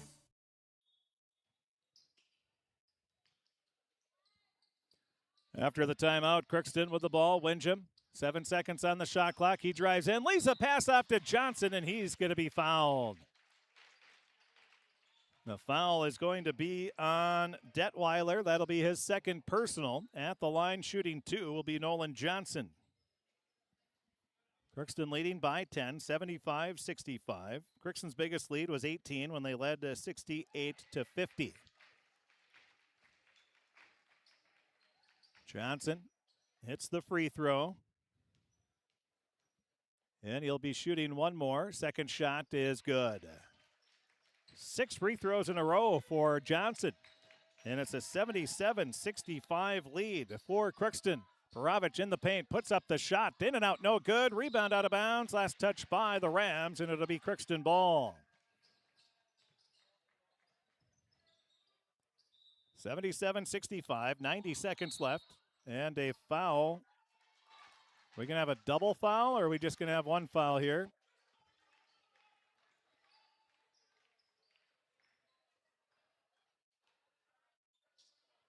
Oh, so they're calling a flop warning. Now with it along the far sideline. Pass goes to Johnson. Now over to Fee. Fee gets it inside to Cassavant, who just kicks it out. Back to the left wing. Groven leaves it off. Now Wenjum with it. He's guarded. He'll have the ball poked away from behind, and Wenjum will be at the line. And that'll be a foul on Baravich. His third personal. 1:11 remaining. 77-65.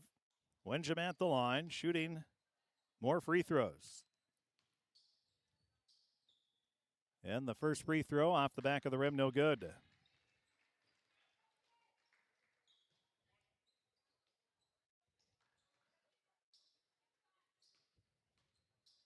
This will be the 24th free throw of the half for the Pirates, and Wenjum hits it. He now has 28 points. 78-65. Broughton, far sideline. Stops, pops a long three, short off the front of the rim. Rebound, a grab by Smith. He tried to leave a pass off, but it's deflected by the Pirates out of bounds. And Roseau will be inbounding. Baravich leaves it up, top of the key. Goes to Detweiler. He'll attack the basket, puts it up. That's off the mark. Baravich with the rebound. He puts it up off the glass. No good, but a foul is called. And Baravich is going to be at the line where he'll be shooting two.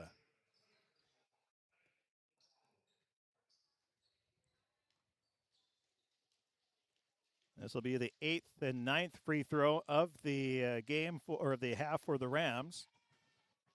Baravich, his first shot short off the front of the rim, no good. Baravich has 34. He'll be shooting one more, looking for his 35th point of the game. And the second free throw is good. 35 points for Baravich, 51.9 seconds left. Fee leaves a pass off to Wenjum. Ooh, he might have got away with a hook there. Brings it into the front court, leaves a pass off to Johnson. Shot clock has 27 seconds. Groven kicks it off over to Wenjum. He lobs it up to Fee, and Fee is going to be grabbed by Evitz. 78-66. We'll see if that's going to be the end of the fouling for the Rams. As Fee will be at the line. Shooting two shots in the double bonus, which we've been for 7 minutes. As the first free throw off the back of the rim, no good. He's got to put some arc on it. 12-point lead. Crookston going to win their 5th game of the year, barring a crazy finish here. Now the second free throw, line drive again off the back of the rim, and there's a foul. Oh, man. So that'll be on Fee. Second personal foul. And now Baravich going to be at the line. Running out of room here.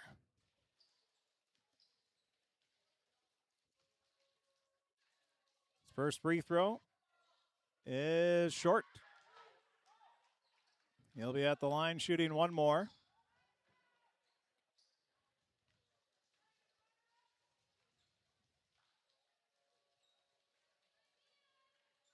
And the second free throw for Baravich is good. 36 points. That's just a tad, about a third of a percentage point above his average on the season. Leading the state, 78-67. And there's another foul. Oh, my goodness. Hey, Roseau's the one that has the trip home. Not quite sure why. 11-point difference, 24.9 seconds left. I don't think the foul them was still on. Maybe the message didn't quite get to all five out there as Groven gets his 4th point of the game. Now the second free throw. That's good. 5 points now for Gunnar Groven. Bo Smith will check back in. Nolan Cassavant will check out. Rams roll it. Perovic picks it up. He brings it into the front court, kicks it out to Broughton. A 3, hits it. Broughton with another 3, his 3rd of the game. He has 9 points. 15 seconds left. Long baseball pass up to Johnson. Johnson in the near corner. Spins, leaves a pass to Smith. Smith, oh.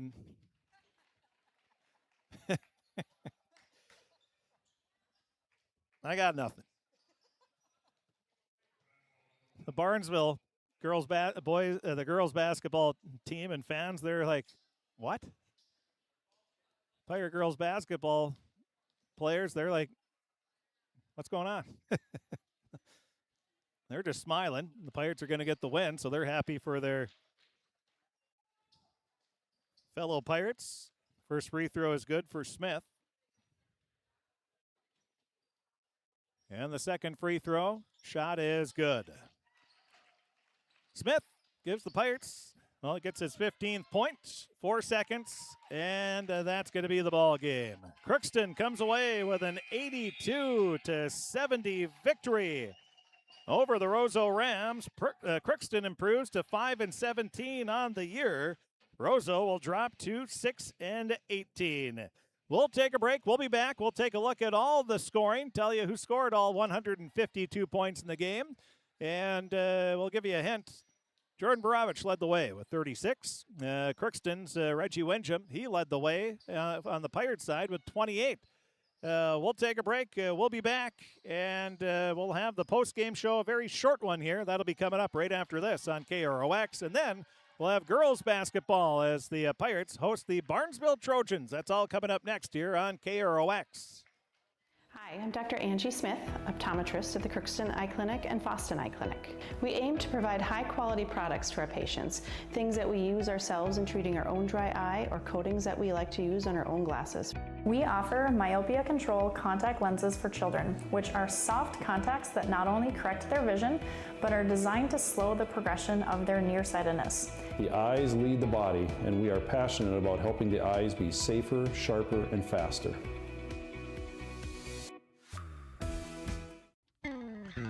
Crookston Valley Cooperative in Crookston is your full-service local agronomy dealer, delivering the products and services that you've come to expect. Crookston Valley Cooperative specializes in seed, chemical, and fertilizers that you need to keep your farm operation growing.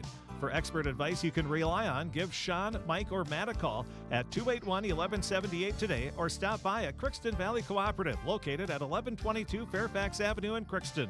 Crookston Valley Co-op, here to keep you growing.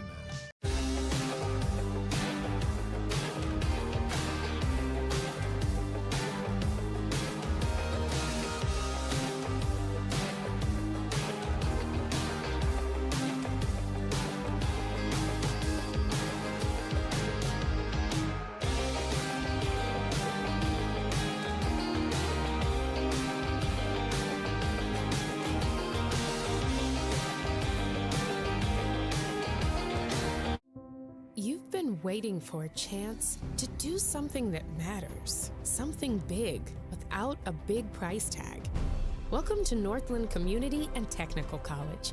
Here you can have a big impact on a small campus, in classrooms that mirror today's workplace, with instructors who teach from experience and know you by name. You've been waiting for a place like this. Are you ready?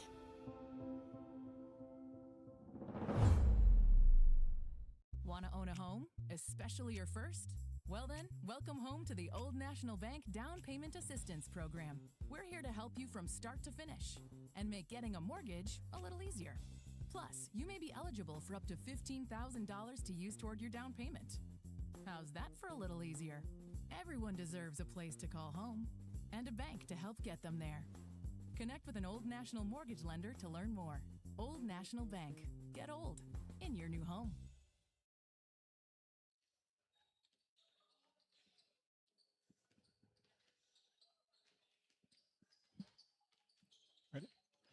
Welcome back to the Crookston High School Gymnasium as the Crookston Pirate Boys Basketball team comes away with an 82-70 victory over the Roseau Rams. Crookston was led by Reggie Wenjum with 28 points, 15 points off the bench from Bo Smith, 14 points from Nolan Johnson, 13 points from Carter Fee off the bench, 7 points for Nolan Cassavant, 5 for Gunnar Groven, and playing and not scoring was Josh Hesby. So the Pirates get 4 players in double-figure scoring once again, scoring 82 points. And it was 32 apiece at halftime. Crookston scored 50 in the second half. And then, let's see here, we have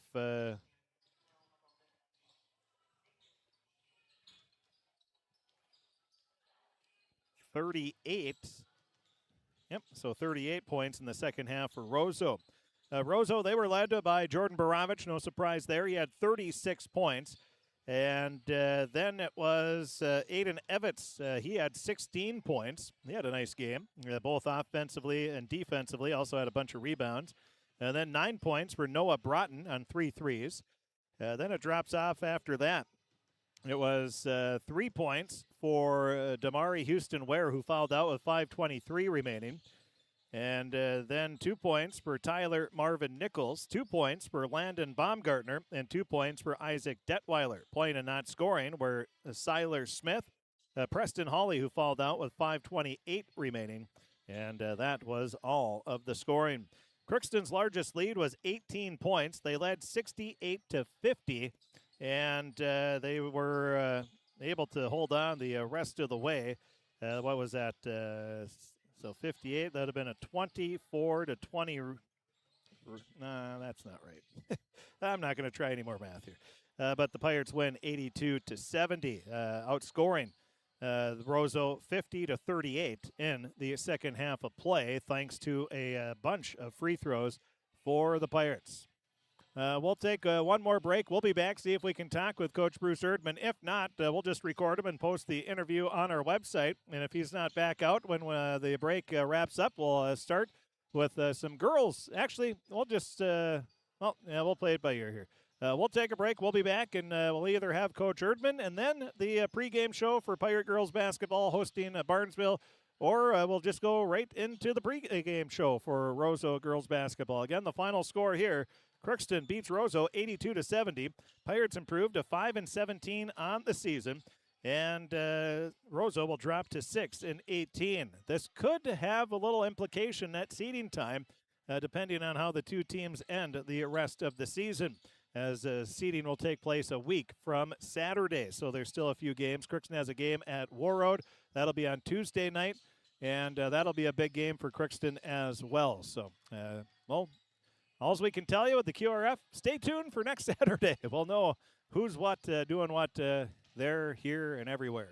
We'll take a break. We'll be back right after this on KROX. This is my farm. Don't come out here and tell me what I need. I need solutions that work and market options that are worth my time. Small town support that sees the bigger picture. A global network that empowers us. A co-op that's there for us every day. This is Lindsay Erdman, Executive Director at Benedictine Living Community of Crookston. It is our privilege to serve the Crookston community and the surrounding area by offering a continuum of care ranging from assisted living, skilled nursing care, memory care, short-term stay and rehab, and outpatient therapy, including physical, occupational, and speech therapy. We also offer many employment opportunities with great benefits, on-site daycare, and a scholarship program. Contact us today at 218-281-3424 or benedictinecrookston.org.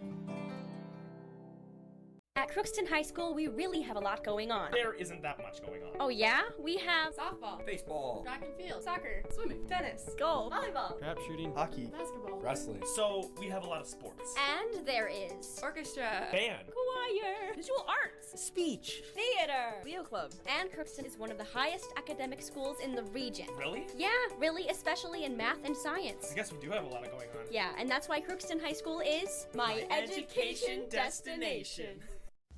With the fall season right around the corner, Grove Mechanical in Crookston is ready to prepare you for winter. They suggest having your heating system serviced regularly to keep things running smoothly. A skilled technician will clean and service your heating equipment to ensure safe and efficient operation. It's never too early to get ready for the upcoming winter season. Before the cold sets in, call Grove Mechanical today, your hometown heating and cooling professionals. Give them a call, 218-281-3863, or visit their website, grovemech.com. For all of your automotive service needs, call Christian Brothers Ford here in Crookston. We have a service team to handle all of your vehicle's needs. Does your vehicle pull to the right or left? Call and schedule an alignment today. Proper alignment saves gas and wear on your tires. We're here to take care of your vehicle repairs and maintenance. Call Christopher or Jersey in the service department at 281-1338. Make an appointment today with the service department at Christian Brothers Ford of Crookston, where we make it easy.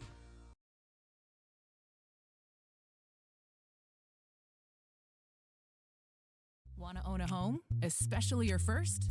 Well then, welcome home to the Old National Bank Down Payment Assistance Program. We're here to help you from start to finish and make getting a mortgage a little easier. Plus, you may be eligible for up to $15,000 to use toward your down payment. How's that for a little easier? Everyone deserves a place to call home and a bank to help get them there. Connect with an Old National mortgage lender to learn more. Old National Bank. Get old in your new home.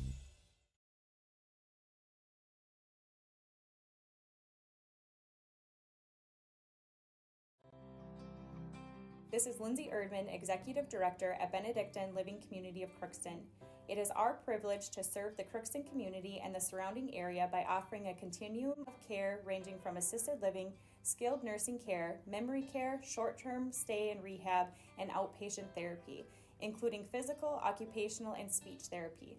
We also offer many employment opportunities with great benefits, on-site daycare, and a scholarship program. Contact us today at 218-281-3424 or benedictinecrookston.org.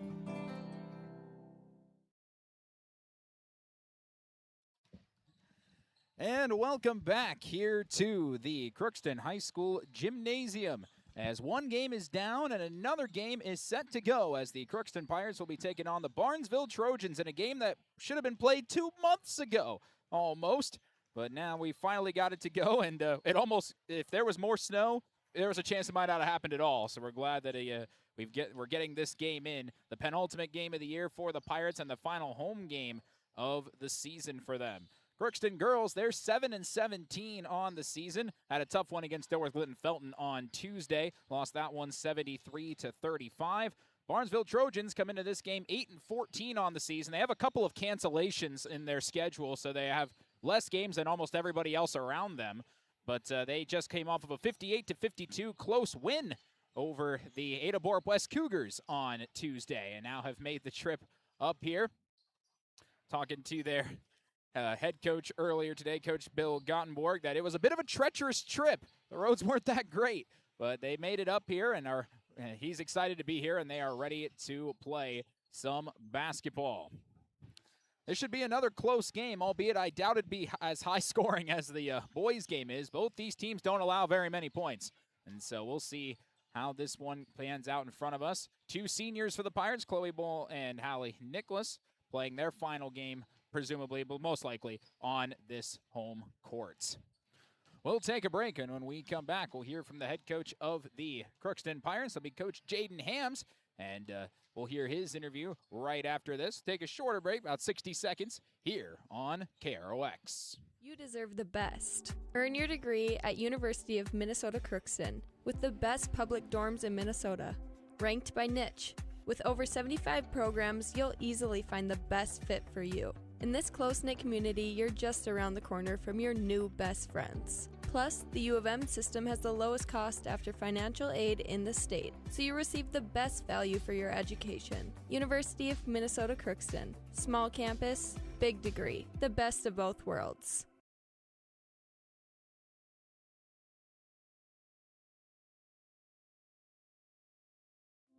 You've been waiting for a chance to do something that matters, something big without a big price tag.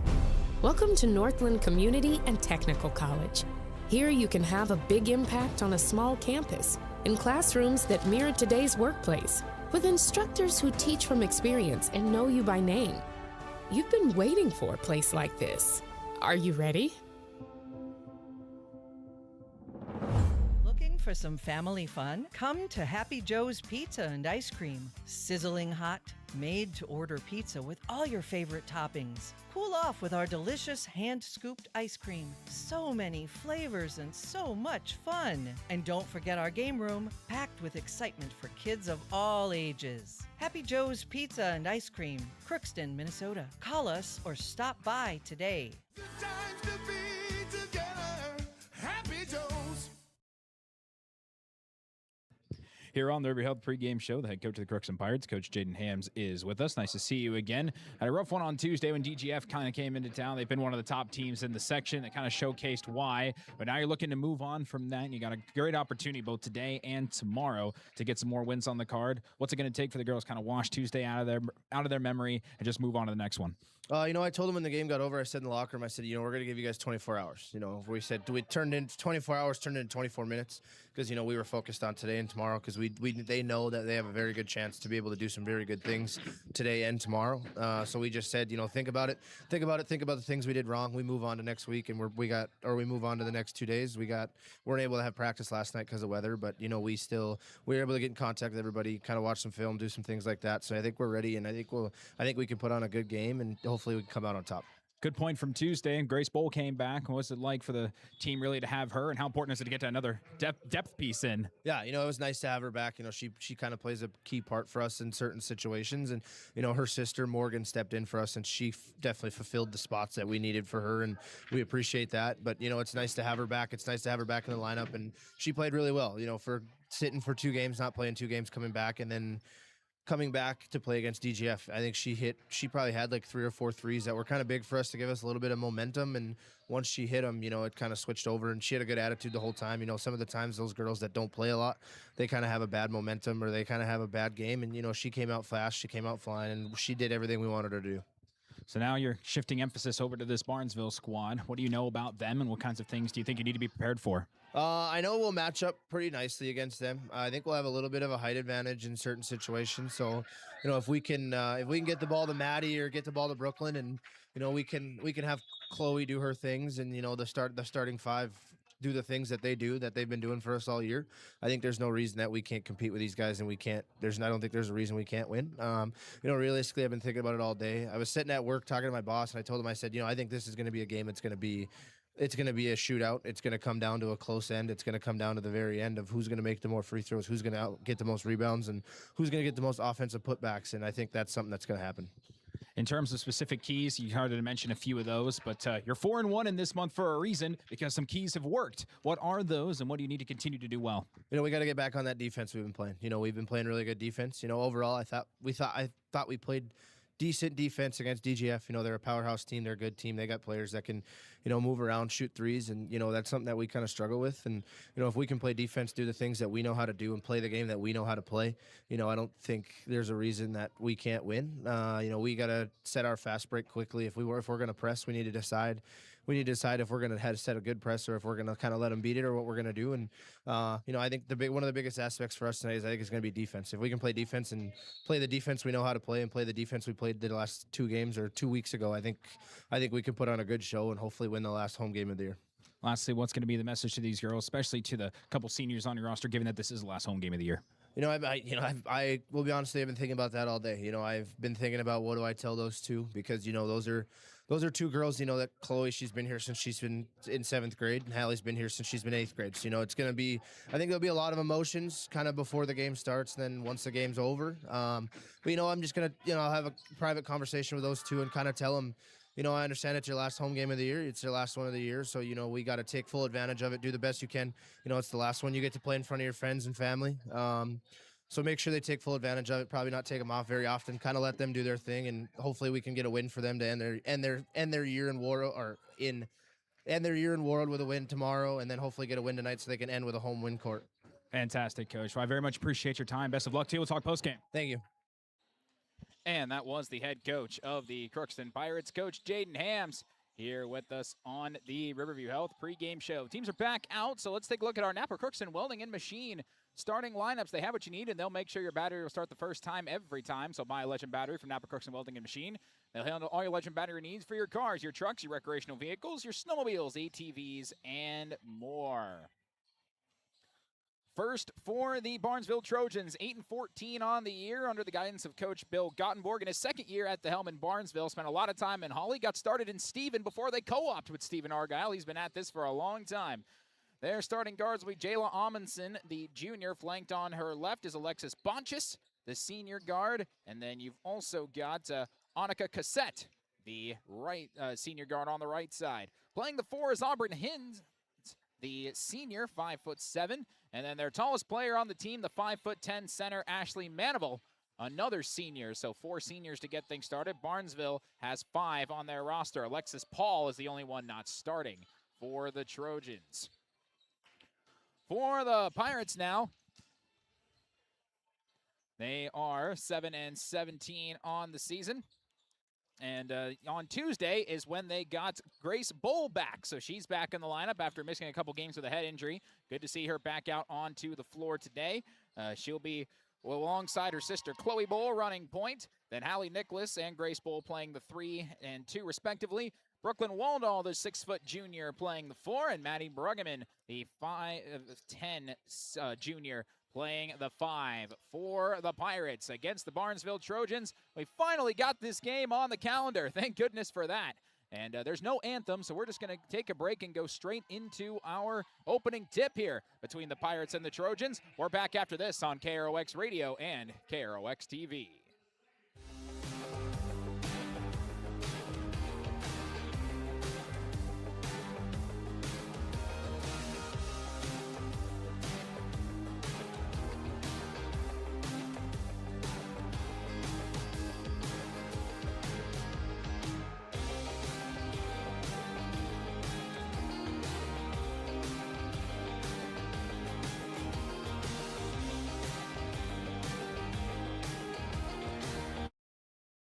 Want to own a home, especially your first? Well then, welcome home to the Old National Bank Down Payment Assistance Program. We're here to help you from start to finish and make getting a mortgage a little easier. Plus, you may be eligible for up to $15,000 to use toward your down payment. How's that for a little easier? Everyone deserves a place to call home and a bank to help get them there. Connect with an Old National mortgage lender to learn more. Old National Bank. Get old in your new home. This is my farm. Don't come out here and tell me what I need. I need solutions that work and market options that are worth my time. Small town support that sees the bigger picture. A global network that empowers us. A co-op that's there for us every day.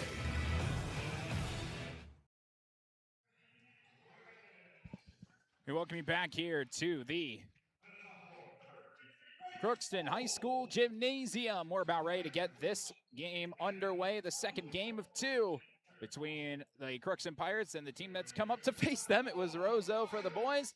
It's Barnesville for the girls. Barnesville in their road white jerseys, purple along the side with splatches of white. Barnesville in script across the front in purple with purple numbers. No trim on that. Pirates in their home blues. They have the Crookston in gold across the front and white numbers with the golden trim. Difference in these two squads. The Pirates are 9 players deep. Barnesville, 19 players deep. Opening tip, it's won by the Trojans, and taking it up the floor now is Jayla Amundsen. She'll move it over to the right wing, and let's get this game underway. Up top, Cassette.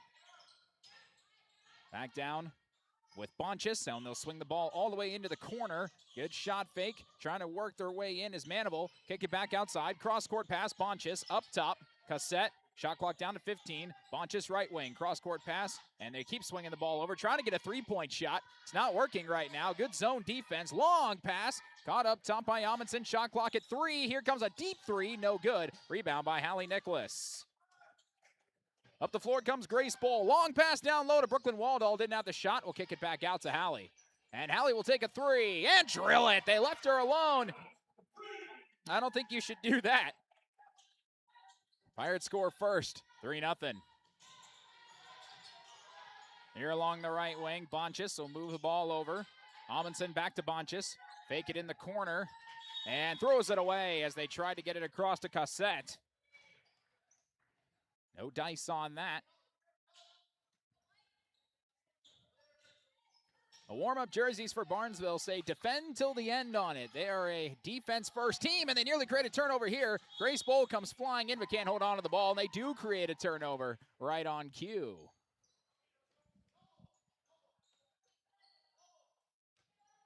Play call coming from Coach Gottenborg. It's on the right wing, and with it is Manival. Move back up top, Amundsen. Amundsen to Cassette. Cassette back up top, swinging around Bonchis. Bonchis moving down baseline, Manival. Manival looking for Hines, doesn't have it. We'll move it cross court. Caught over there by Cassette, trying to fake the double team. Move it across, back to the right wing, Bonchis. Bonchis guarded by Waldall. Up top, Amundsen. Amundsen fakes it left wing. High post, Manival. Manival in the paint, puts up a runner off the back rim, no good. Rebound by Brooklyn Waldall. Grace Bowl up the floor with it. Now double teamed, gets it off to Brooklyn Waldall, stops, jumper, off back iron, another bounce, no good. Fight for the rebound, it'll be snagged over there by Heinz. We'll take it up the floor and put up a runner and miss that one strong. Fight for the rebound, Grace Bowl comes away with it. Now to Chloe Bowl, it's 3-on-2. Chloe Bowl trying to split the defense herself, missed the shot though. They'll be rebounded by Amundsen, who will take off the other way. One-on-one with Bruggeman. Amundsen up and around, no good. Fight for the rebound, it's snagged by Manival, and a jump ball is forced. Possession arrow to the Pirates. Nice defense by Bruggeman after getting beat the first time. Able to turn right around and force a jump ball. 3-0 Pirates, 2 minutes and 20 seconds into this first half. Long game prior, so it was a late start as a full court pass is turned over here. And on the move to the left wing, and Bonchis. Bonchis will bring it back up top. Cassette trying to call for a screen. Doesn't get one, still working. Trying to find some help. Now picks up her dribble, move it over to Amundsen. Amundsen from the corner to the right wing. Up top, here comes a 3 from Heinz. Good! Auburn Heinz makes a 3. And we're tied up at 3. And now a turnover off the inbounds. Bonchis with Chloe Bowl falling to the ground. A little slow to get up, but now back in the play. Here comes Cassette. Kick out Amundsen. Back to Heinz and back to Amundsen to run point. Driving Amundsen. Stops. Turns around. Working it up top. Driving is Heinz. Lost the ball. Stripped by Grace Bowl. Grace Bowl taking off. Full head of steam. Dish to Chloe. Makes the catch. Puts it up. No good. Fight for the rebound. And it's snagged over there by Bonchis. Trying to get some points in transition. Doesn't quite work on that attempt. Faking the 3 is Cassette. Move it over to Amundsen. Amundsen up top to Heinz. Heinz to Amundsen. Amundsen down low, and a nice put in that time by Manival. Barnesville with their first lead at 5-3. We're almost 4 minutes into this game. This is kind of how I expect the scoring to be going at this pace. Might be the first to 50 points wins this one. Maddie Bruggeman double team down low and another jump ball. Cassette comes in to force that. Possession arrow back to the Trojans. The last 2 games of Pirate Girls Basketball I've done, besides the DGF game, I wasn't there for that one, but the last 2 I have done, there have been jump balls, so many of them. 13 in the first one, 14 in the next one. We already have 2 today. Whenever I do a Pirate Girls Basketball game, I'll be up in War Road tomorrow as well. There's just going to be that never stops. We almost have another one here, but able to get it back to Amundsen, who will step into a 3, and missed it way wide. Maddie Bruggeman will come away with the rebound. Pirates already with 4 rebounds in the game to Barnesville's 2. Here comes Chloe Bowl trying to get it to Waldall. Was that tipped? Yes, but good claps from Coach Gottenborg as he liked the defense there. Pirates' only points are a 3-pointer from Hallie Nicholas. And our first substitution of the game coming from the Trojans, Jovi Marshall, the freshman, will check in for Barnesville. Grace Bowl will inbound it to Hallie Nicholas, left wing, up top Chloe Bowl. The UMC commit, kick out to Grace, down on the corner again, between the legs dribble, trying to get it to Bruggeman. She's got it, now lost it, fight for the ball. Guess what?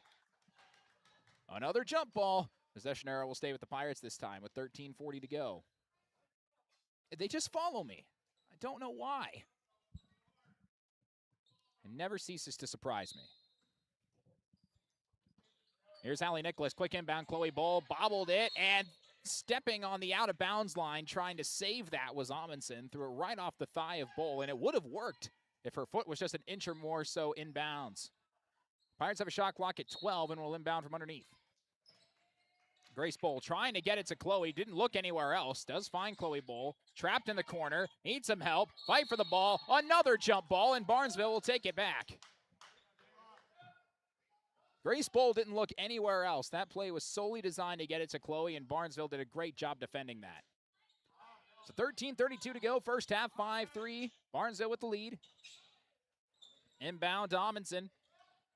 And Amundsen will take it up the floor. Also into the game for Barnesville is Allison Axness, the junior. One of my favorite last names I've seen this year. Here's Cassette moving in. Floater, too strong. Fight for the rebound, and a foul going the other way, and that's on Axness.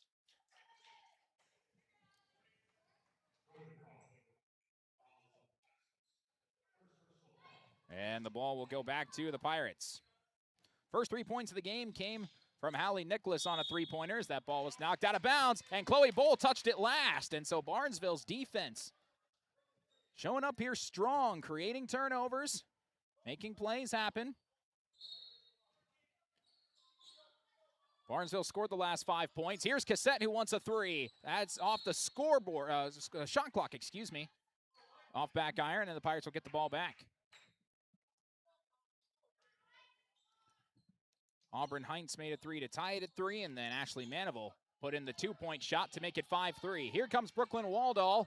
Floats it down to Bruggeman. Bruggeman up and under, scoop shot, counted, and the foul. Off a nice pass from Brooklyn Waldall. Already her second assist. Heinz gets the foul, and Bruggeman will go to the line for a 3-point play. As you just heard on KROX Radio and watched on KROX TV, the Pirate Boys took care of Roseau, stopped Jordan Baravich, even though he scored 36 points. Won that game 82-70 for their 5th win of the year. Free throw from Bruggeman was no good, so it's 5-5 with 12:54 and counting to go, first half. Amundsen on the left wing, cross-court pass. He's snagged there by Jovi Marshall. Drive down low, Axness. Axness, baseline pass. Heinz in the corner for three. Got it! Auburn Heinz, her second three-pointer of the game already, and it's 8-5 Barnesville. With it is Chloe Bowl. Lobs it for Grace Bowl, makes a nice catch on the right wing. And we'll bring it back up top. Guarded tightly by Jovi Marshall, trying to get a hand in there. Grace Bowl has the height advantage. Fires it to Chloe. Ball's knocked away. That was deflected, so no backcourt violation. I think the officials might have learned from game 1, but there's a charge as Chloe Bowl lowered the shoulder and gets hit with that foul. First foul for the Pirates is on the offensive side of the ball.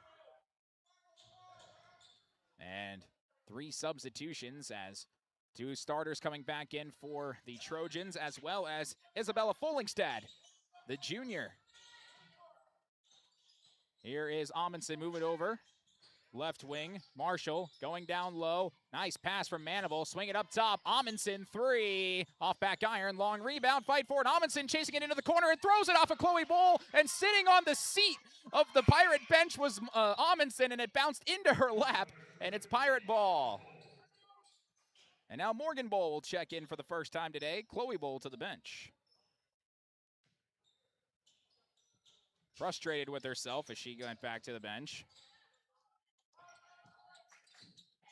Morgan Bowl, who never gets tired, runs at the same speed all 36 minutes of the game, has the ball at the top of the key, picks up her dribble, turns around, Hallie Nicholas right wing to the corner, and Waldall back up top to Nicholas.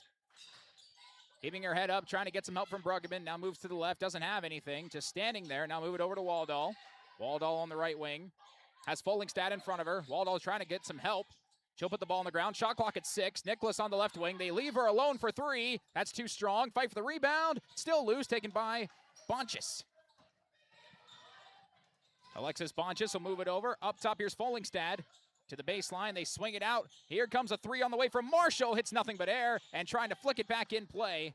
That time was Folingstad, so Hallie Nicholas gets a long rebound, her second board. Grace Bull will take it up the floor. Chloe Bull already ready to check back in. Hallie Nicholas up top to Waldall. Left wing, it's Grace. Grace driving on Bonchis. Will peel it back. Left wing, Bruggeman lost the ball. It goes all the way out, deflected, so no backcourt. And then Hallie Nicholas gets ran over by Jovi Marshall. That's a good play to slow down before you pick up the ball, and that forward momentum will just lay you out. First foul on Marshall. Second foul already by a Barnesville bench player. So 2 more starters will come in. Monica Cassette and Auburn Heights will re-enter. Chloe Bull also back in. Morgan Bull back to the bench. 8-5 Barnesville, 10:46 to go first half. Grace Bull gets it into Hallie Nicholas. Hallie Nicholas to Chloe Bull, trying to get across the half-court line. Does so. Chloe Bull, hesitation dribble, driving all the way in. Chloe Bull forcing her way up, too strong, gets her own rebound, puts it back up, and no good but a foul. We'll go to the line for 2. And put that on Bonchis. So 2 shots upcoming.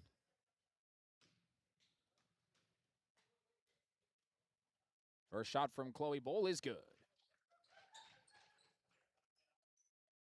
Now 8-6.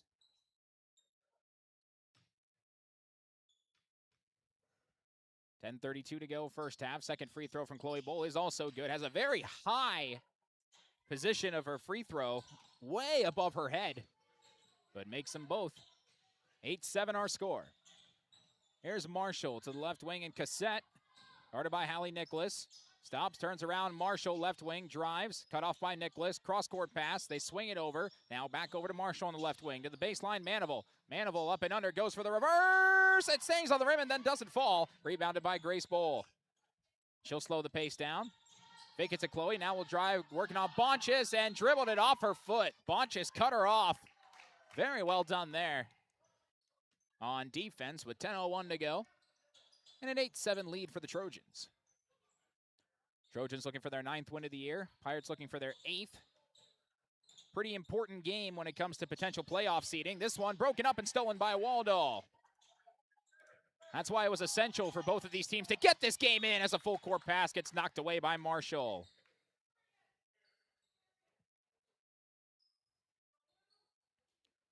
With 9:48 remaining. Grace Bull to inbound. Into Hallie Nicholas. Nicholas just standing there looking for someone to help her. Finds Grace Bull on the left wing, guarded by Bonchis. Down low, Bruggeman, double teamed. Outside, Nicholas wants a 3. That's around and out. Fight for the rebound. Chloe Bull rips it away, puts it back up, and puts it back in.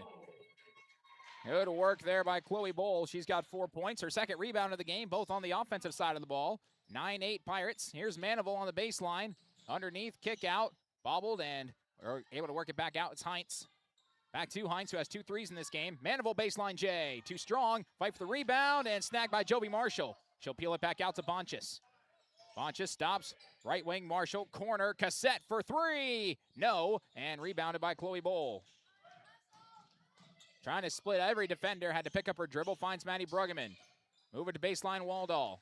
Waldall back to Bruggeman. Up top Chloe Bull. 9-8 Pirates. Under 9 minutes to go first half. Slow-moving offensive game so far. Bruggeman, high post, left side. Ball pops out of her hands, gets it back in the corner. Tightly guarded by Manival, and timeout had to be called. So Barnesville's corner defense is working right now, yet they still trail by 1 to the Pirates. We're back in 30 seconds here on KROX. Are you an enthusiastic sports fan? Want to have fun and get in on the action? Heck, yes. That'd be awesome. Have great attention to detail? Want to stay active? Definitely. Want to give back to the student athletes in your community? Obviously, yes. Then you'd make an excellent high school sports official. We need more officials in Minnesota, because with no high school officials, there are no high school sports. Sign up today at highschoolofficials.com. Back here in the Crookston High School Gymnasium as Coach Bruce Erdman, the winning coach, standing in front of me here. Did a great job today, did the Pirate Boys. Pulled away in the second half, scoring 50 points in that half. Here's Chloe Bowl. Cross half-court line, guarded by Amundsen, who's back in the game. Over to Grace Bowl. Shot clock's at 3. Grace Bowl just heaves one up, nearly banked it in, and the ball was tipped out of bounds and last touched by the Pirates. That ball did hit the rim, even though the shot clock didn't reset. Well, that was because nobody grabbed the ball. Just rolled on out of bounds. Trojans with the ball, down by 1. Long pass to Hines for 3. That's short, and long rebound. Grace Bowles got it. Her third board of the day. Had Chloe Bowl open, decides to take a shot. That's no good. Fight for the rebound. Chloe Bowl, did she knock it out of bounds? Yes, she did. And much to her dismay,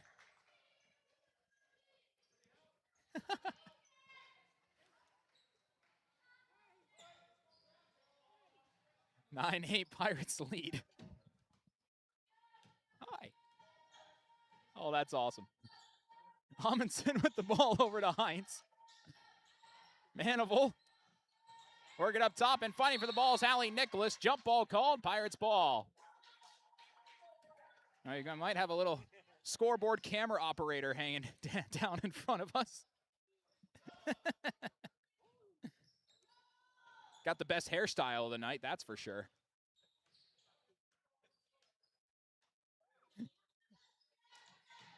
(9-8) our score.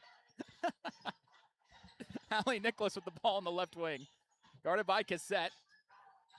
Moved over Bruggeman. Bruggeman slings one and a foul, I think. Yes, it is. A push from behind by Manival. That's her first, yet the 5th team foul for Barnesville compared to just 1. At the Pirates side right now, 7:35 to go, first half.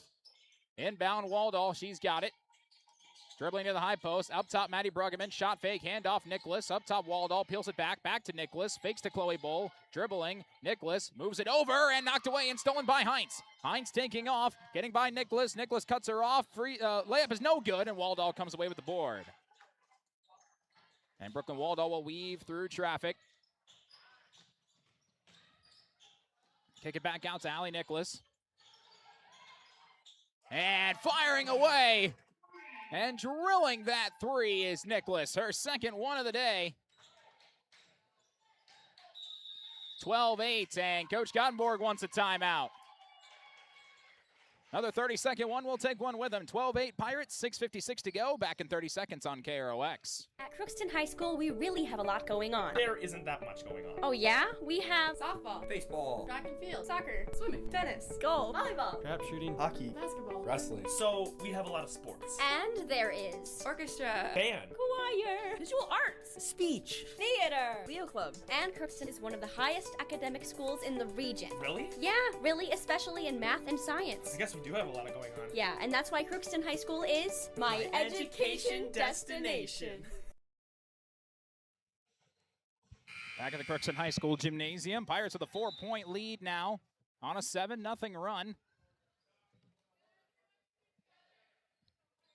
Bryn Hines, had 6 of the 8 points for Barnesville. Barnesville brings back Allison Axness back on the floor, along with Cassette, Heinz, Manival, and Amundsen. Barnesville will inbound it. Look to set something up.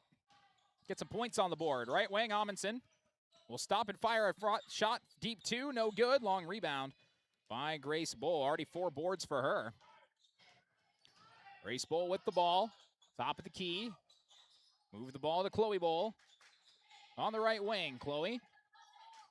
Working in, splits the defense all the way. Chloe Bull. 6 points for her. And it's a 14-8 Pirate lead. Inbound, inside Axness, down low, nice pass to Manival, puts it up, puts it in. Ashley Manival, her second bucket of the evening. 14-10 our score. We approach 6 minutes to go here in this first half of play. And you want to talk about difference in pace between the boys game and the girls game. it's been radical so far. Knowing my luck, it's going to change as diving is Amundsen. They're not going to call a foul on that. Chloe Bowl touched it last, and Barnesville will get the ball. Amundsen dove for the ball, and all she got was the right leg of Chloe Bowl.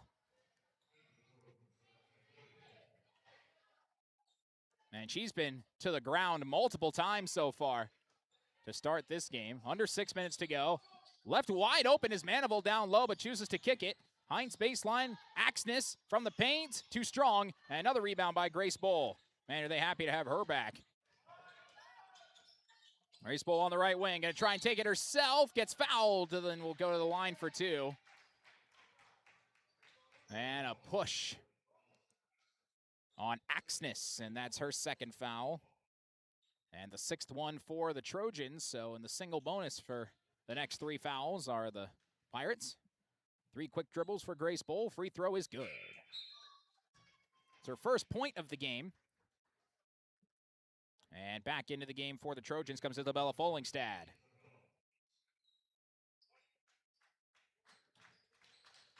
Second shot on the way for Grace Bowl. Up and good. 16-10. We approach 5.5 minutes to go in this first half of play. Here's Jovi Marshall off the screen from Follingstad. Back to her. She's got it. Kick out. Manival. Nice shot fake. Getting to the low block. Up and under. Too strong. And rebounded by Maddie Bruggeman. She'll slow the pace down and take it up the floor. Bruggeman. Move it to Grace Bowl. Grace Bowl.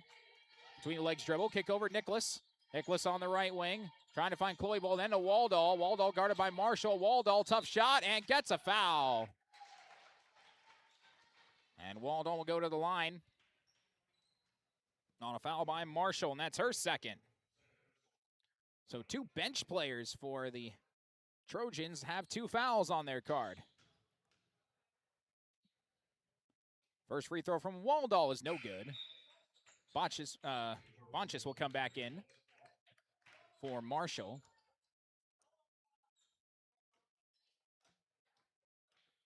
Second shot for Waldall. Lots of spin on it, and it's also no good. And long rebound for Amundsen. So 0 of 2 from the line for Waldall. Amundsen spins, kick out. Bonchis fakes the 3. Still doesn't have a nice defense by Waldall. Pass too tall. Amundsen stays in half court and then throws it away. Trying to get it to Heinz. Over her left shoulder. Turnover back to the Pirates. Here's Nicholas. I'll inbound it to Chloe Bowl. 1-on-1 with Follingstad. Gets right by her. Move it over Nicholas. Already has 2 threes in this game. Back to Chloe Bowl. Tight defense and a trap coming out for Barnesville. And they're going to get a foul here. So to a 1-and-1 now. As a foul goes on Amundsen. That's her first. 1-and-1 for Allie Nicholas. And back into the game for the Trojans comes Annika Cassette. As mentioned, one of the 5 seniors on this Barnesville roster. 1-and-1 for Allie Nicholas. Free throw up and nice bounce and just rolls in. That's what happens when you get a lot of spin on it. Can get some help if it bounces a second time. 17-10 Pirates.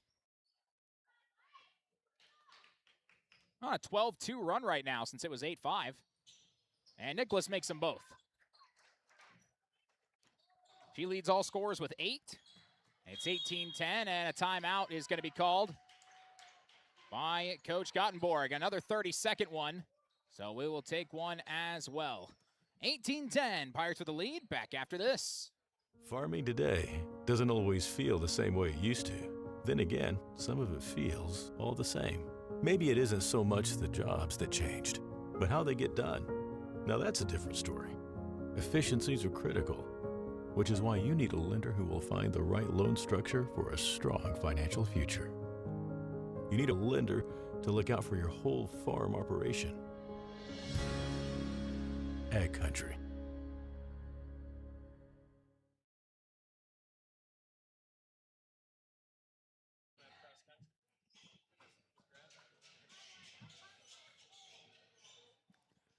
Back here at Crookston High School Gymnasium. It's an 8-point lead for the Pirates. A 13-2 run.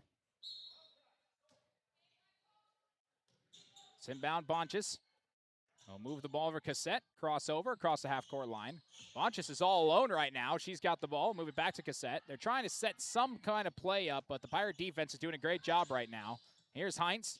6 of the team's 10 points. Up top, Cassette. Move it over Bonches. Bonches fakes. Back to Cassette up top. Wanting to go inside off the screen from Fallingstad. And pulls up mid-range and doesn't get the bounce. Rebound by Manival. Puts it back up. No good. Another rebound by Manival. Kicks it back out Fallingstad. Fresh 20. Kick it outside. Bonches. Extra pass. Heinz driving to the baseline. Heinz trying to split the defense and wrapped up. Foul or jump ball. And it gets go foul. So overruled was the jump ball call. And foul on Maddie Bruggeman, her first. Again, whenever I watch the Pirate Girls Basketball team, I love the insanely different reactions to when anybody gets a foul. Maddie Bruggeman can never believe it's on her.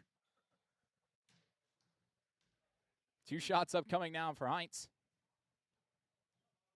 First one is good. That's a big point for Barnesville just to try and figure something out as Axness with 2 fouls will check back in for Manival. 4:03 to go first half. Pirates lead 18-11 as Amundsen will also come back in. Bit of a later sub there.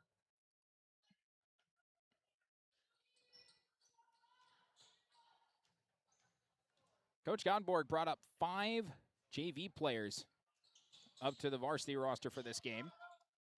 Second free throw is good. 8 points now for Heinz. Trying to beat the press quickly is Bruggeman. Will move it up top to Waldall to Chloe Bull. Starting 5 out there still for the Pirates. Morgan Bull played about a minute and a half. Otherwise, it's been all starters. Grace Bull, lob it. Nice catch by Nicholas. High post Bruggeman. Outside Chloe Bull. Fires a 3 over a double team. That's off back iron, and a long rebound will be grabbed by Heinz. 3:40 to go first half. Bounce pass, Fallingstad bobbles it, gets it back, lost it, gets it back again. In trouble, and throws it up to Heinz. Cross-court pass, Cassette. Fakes the shot up top, Amundsen. Back to Heinz, left wing. One dribble, cross-court pass, Cassette. Doesn't like it, will drive baseline all the way. Throws one up, no good. Fight for the rebound. It's still loose, and taken by Axness, and gets ripped to the ground. That's going to be a foul on Hallie Nicholas. And she's always laughing whenever she commits a foul.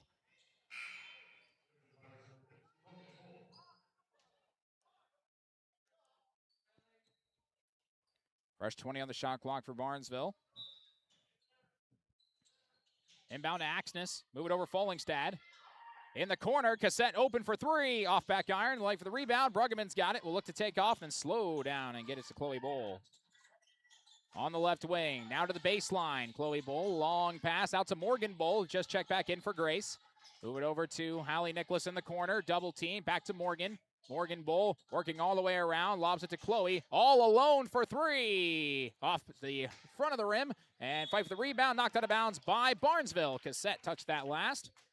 And the Pirates will inbound with 2:52 to go and an 18-12 lead. Nicholas quickly to Waldall, they weren't looking at her, and she puts it up and in. First points for Brooklyn, and it's 20-12. Here's Cassette. Launch over to Heinz. Heinz back to Cassette. Barnesville's a very good defensive team, but offense is where they struggle. As a foul away from the ball. And that's going to go on Chloe Bull.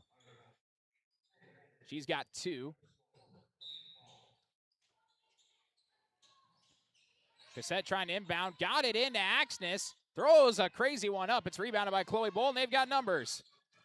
All the way, Chloe Bull gets stood up. Nearly does the splits. Kept her plant foot down. Needs to get rid of the ball, and got it out to Waldall. I don't know how she did that. That was athletic. Morgan Bull will kick it out. Ball deflected. Fight for it. Nicholas trapped it under her right leg, and that'll cause a jump ball. Barnesville will get possession. 2:11 to go.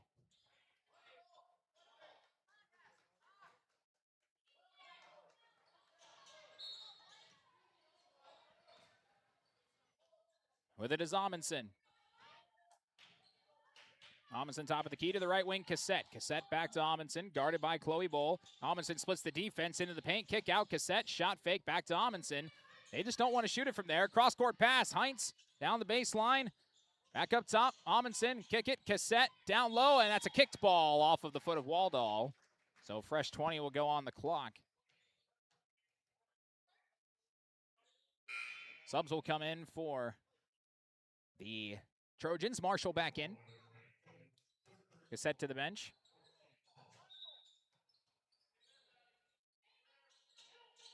Looking inbound. Into Axness. Nice shot fake. Puts it up. Missed it, but gets a foul call. And Morgan Bowl is going to get hit with that.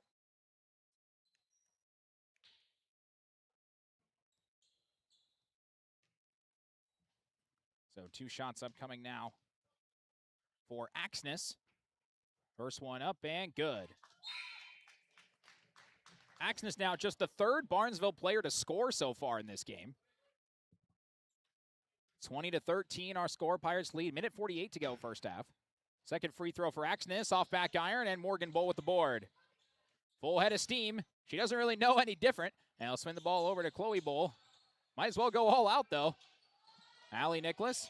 Ball popped up into the air. Finds Brooklyn Waldall. Waldall back to Chloe Bowl.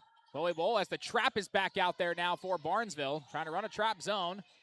Waldall, lob, and oh, what a catch by Chloe Bowl. And tries to drive through, and a blocking foul is called. I don't think they're going to call that in the act of shooting, which means it's a 1-and-1 instead of 2 shots. Or they will, actually. Yes, they will. Calling a blocking foul. And that's 2 fouls now on Amundsen. And 2 shots for Chloe Bowl. Ball high above her head. First free throw is good. 7 now for Chloe. And Axness will come out now for Manival. 21-13 Pirates. Second shot is also good. And Grace Bowl will check back in, and Chloe Bowl will go to the bench.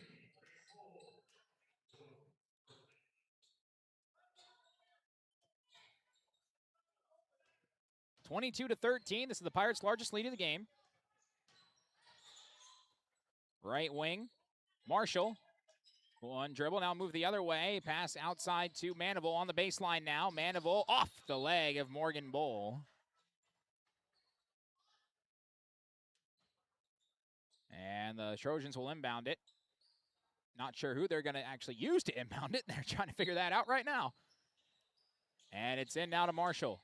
Left wing Folingstad. Folingstad trying to get it to Heinz. Ball loose. Heinz back to Folingstad, and a foul as after Heinz passed that ball, Allie Nicholas knocked her to the ground. That's the second Nicholas foul and the 6th foul of the half for the Pirates with 1:04 to go. Inbound to Bonchis. Alexis Bonchis will move it over to Marshall. Now down to Manival. Under a minute to go. Shot clock at 10. Kick out. Marshall fakes it. Baseline. Manival driving. Manival up and under. Too strong. Rebound by Morgan Bowl. And we'll move it over to Grace Bowl. 12-second difference between shot clock and game clock. Pass in the middle. Somehow found Bruggeman. Down low to Morgan Bowl. And committed a travel. She had possession as she went down to the ground. And now there's a 1.5-second difference between shot clock and game clock. And Axness will come back in for the Trojans. In a 22-13 game.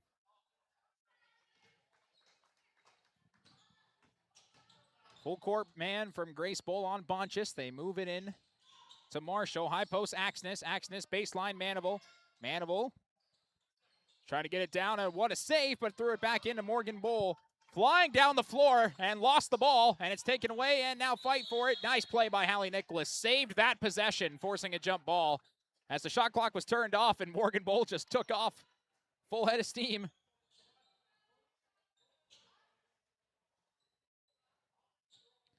And now the Pirates can hold for one shot.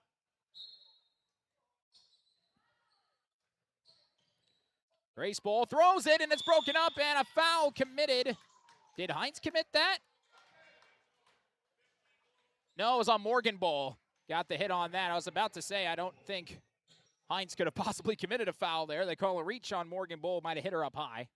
Second foul on Morgan, and a 1-and-1 now for Heinz. So Barnesville using that aggressive defense still. Back at the foul line. They haven't made an actual bucket in over 5 minutes. They've had their last few points on the foul line, including that free throw from Heinz, which is good. She's got 9. 14 seconds exactly remaining in this half. Fallingstead is back in now. Free throw good by Hines. She has 10 of the team's 15 points. Now the Pirates can hold for one shot. It's Grace Bowl to Bruggeman. Bruggeman trying to beat a press, and ball's loose, and fight for it. Hallie Nicholas down on the ground, needs some help, and jump ball again, and Barnesville will get possession with 4.5 seconds to go. So now Barnesville will get a shot at the final shot.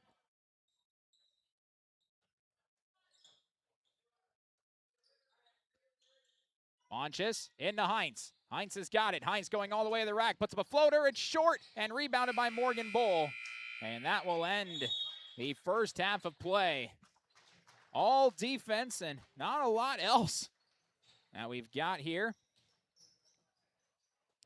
And it's a 22-15 Pirate lead over the Trojans. It really doesn't matter how you win as long as you have the lead when the clock hits 0. And in the first half, that's exactly what the Pirates have done.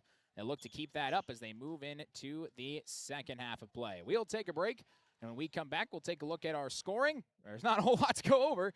Take a look at our Draft Sports Bar and Grill scoreboard update you on all the basketball games around the area, and we'll keep you updated on state hockey as well that's going on, other things like that and more after this. After one half of play, it's the Pirates. They lead the Trojans 22-15. You can make a sweet life right here in the Red River Valley with a career at American Crystal Sugar Company. Our shift schedule offers 14 days off per month, which gives you time for family, friends, the great outdoors, and everything else you enjoy about small-town living. Entry-level positions are available, and pay starts around $18 per hour. Apply today at crystalsugar.com and share in our sweet success. Accidents happen. Illnesses happen. When you need timely, reliable care for allergies or respiratory infections, sprains, strains, or broken bones, or urinary infections, you can count on Riverview Health. Riverview Clinic in Crookston is open 7 days a week, weekdays from 7 a.m. to 7 p.m., and weekends from 9 a.m. to 1 p.m. For appointments, call 218-281-9595. When the unexpected happens, Riverview Health is here for you. You deserve the best. Earn your degree at University of Minnesota Crookston with the best public dorms in Minnesota. Ranked by niche. With over 75 programs, you'll easily find the best fit for you. In this close-knit community, you're just around the corner from your new best friends. Plus, the U of M system has the lowest cost after financial aid in the state, so you receive the best value for your education. University of Minnesota Crookston. Small campus, big degree. The best of both worlds. Ever wonder what your city government does for you? They provide police and fire protection, emergency and disaster preparation, building code and zoning enforcement, street repair, cleaning and snow plowing, curbside garbage and recycling collection, plus spring and fall cleanup weeks. They deliver safe drinking water and maintain a wastewater system. They care for 22 parks and provide year-round recreation activities. They give loans for economic development and housing. They do all this and much more with the help of your city employees. Shopping for groceries is easier than ever with Hugo's Family Marketplace. To simplify life, Hugo's offers convenient online shopping with delivery or curbside pickup at gohugos.com. Even better, shop on the go with the Hugo's Family Marketplace smartphone app. Download e-coupons, recipes, grocery lists, weekly ads, and place your grocery order right from your phone. Save time and save big with Hugo's Family Marketplace, your hometown grocer since 1939. You're gonna find more low prices, more great stuff when you go to Hugo's. Halftime here at the Crookston High School Gymnasium. Low-scoring affair. It is 22-15. The Crookston Pirates lead the Barnesville Trojans in a makeup game in the final home game of the year for the Pirate Girls. Our scoring is as follows. There's 8 points apiece for Chloe Bull and Hallie Nicholas. Hallie Nicholas has made 2 threes and 2 free throws. And Chloe Bull has made 2 buckets and 4 free throws on the day. Then there's we've got 2 points from Maddie Bruggeman, 2 points from Grace Bull, and 2 points from Brooklyn Waldall. And that makes up all of the scoring. All 5 starters have scored. Morgan Bull is the only bench player to get in and has 3 rebounds to her name, but nothing else to show for it. Barnesville has less players that have scored in this game. They only have 3. Auburn Heights has 10 of their team's 15 points. Ashley Manival has 4, and Allison Axness has 1 free throw, so 1 point on the card for her. There's been a ton of turnovers, ton of jump balls, missed shots, but the Pirates have just made a few more when they've had them open today. On the Draft Sports Bar and Grill scoreboard update, we can update you on that. Game you're able to listen to on KROX Radio and watch on KROX TV today. Earlier was the Crookston Pirates beating Roseau 82-70, tied at 32 at the half. It's a great duel between Reggie Windjam and Jordan Borovich, but it was the rest of the Pirate supporting cast that helped, as they had 4 players in double figures. Nolan Johnson, Carter Fee, Bo Smith, all there in getting over 10 points on the day, and that allowed the Pirates to get their 5th win of the year by committee. Other finals we have for you. Stephen Argyle beat Monoman Waubun 38-36. That's going to take the cake for lowest scoring game of the day unless we hear different. Warroad beat Little Fork Big Falls 64-58. We had Frazee beat Wandini Deer Creek 86-59, and Breckenridge over Staples Motley 85-42. Boys basketball, what can we pass along to you here? Norman County ECU and Hitterdall, they beat New York Mills 58-55. And we've got Stephen Argyle. They beat Monoman Waubun 78-66. Warroad beat Goodrich Grigla 78-73. How about this score? Ferta Beltrami leads Red Lake County 53-42 with 9 minutes remaining in that one. Falcons up 11. See if they can hold on to that. Deep River Falls beat Foston 54-42. Hawley, as mentioned, leading A Borup West 61-50. Frazee over Lake Park Audubon 33-28. I'd wager that Ferta Beltrami is probably the biggest challenge coming into this game to the Rebels of going back to state for a 2nd consecutive season, and Falcons are trying to show that they're worthy challengers, leading by 11 with under 9 to go. Other scores, let's see if we have any more. East Grand Forks beat Thompson 68-56. Breckenridge leads Staples Motley 37-36. End of the first half there. Also, Laverne upset Hills Beaver Creek today, beat him 70-67. In the Minnesota State Class AA quarterfinals at Grand Casino Arena in St. Paul, 3 games are final, 1's in progress. Hill Murray this morning beat Lakeville North 6-1. Edina, they beat Bemidji 6-4. And then we had Centennial Spring Lake Park over Farmington 7-5. And then the game that's underway right now is between Holy Family Catholic and Andover. And that one is currently at 1-0 in favor of Holy Family Catholic there. And so we'll see if that sticks around and changes. In Class A consolation, Proctor Hermantown, they beat Luverne 4-0, and Mankato East, they beat St. Cloud 6-1. After Mankato East got put into the consolation bracket, maybe a bit surprising on that front. We'll take a break, and when we come back, we'll have the second half between the Pirates and the Trojans after this on KROX.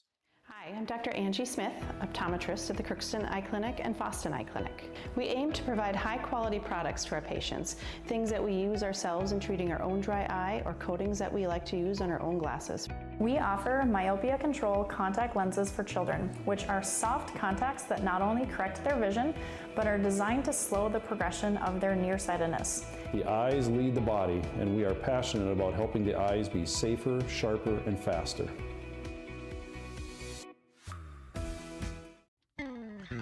Crookston Valley Cooperative in Crookston is your full-service local agronomy dealer, delivering the products and services that you've come to expect.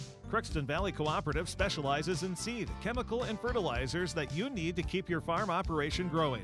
For expert advice you can rely on, give Sean, Mike, or Matt a call at 281-1178 today, or stop by at Crookston Valley Cooperative, located at 1122 Fairfax Avenue in Crookston. Crookston Valley Co-op, here to keep you growing.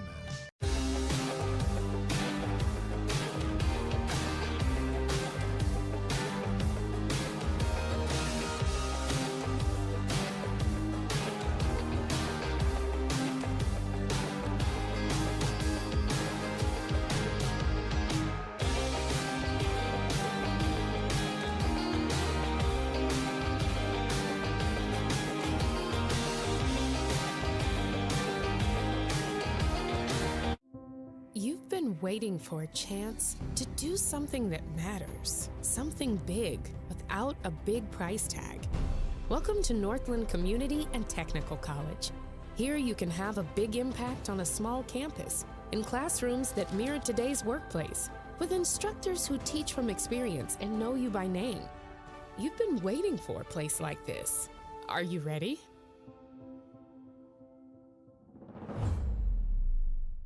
Want to own a home, especially your first? Well then, welcome home to the Old National Bank Down Payment Assistance Program. We're here to help you from start to finish and make getting a mortgage a little easier. Plus, you may be eligible for up to $15,000 to use toward your down payment. How's that for a little easier? Everyone deserves a place to call home and a bank to help get them there. Connect with an Old National mortgage lender to learn more. Old National Bank. Get old in your new home.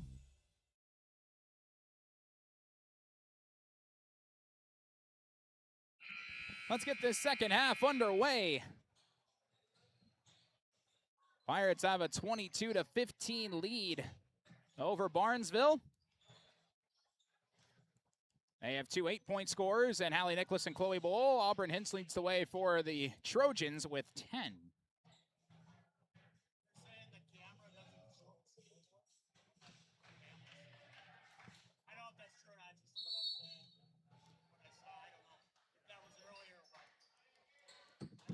Second half about to get started.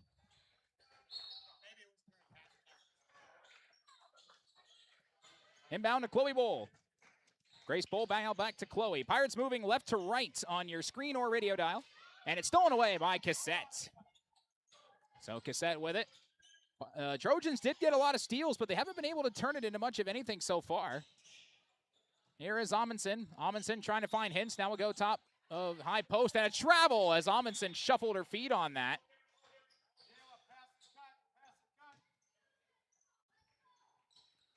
And Grace Bowl will inbound the ball here. Into Chloe.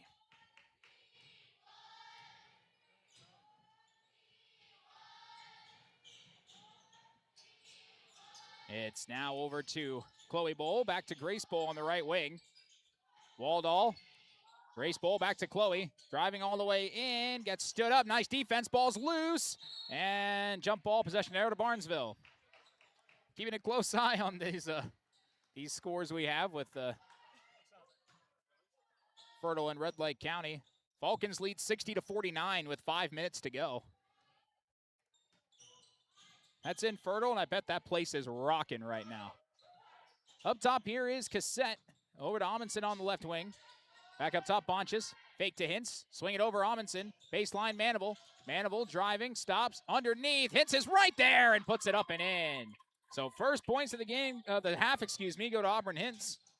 She's got 12 of the team's 17.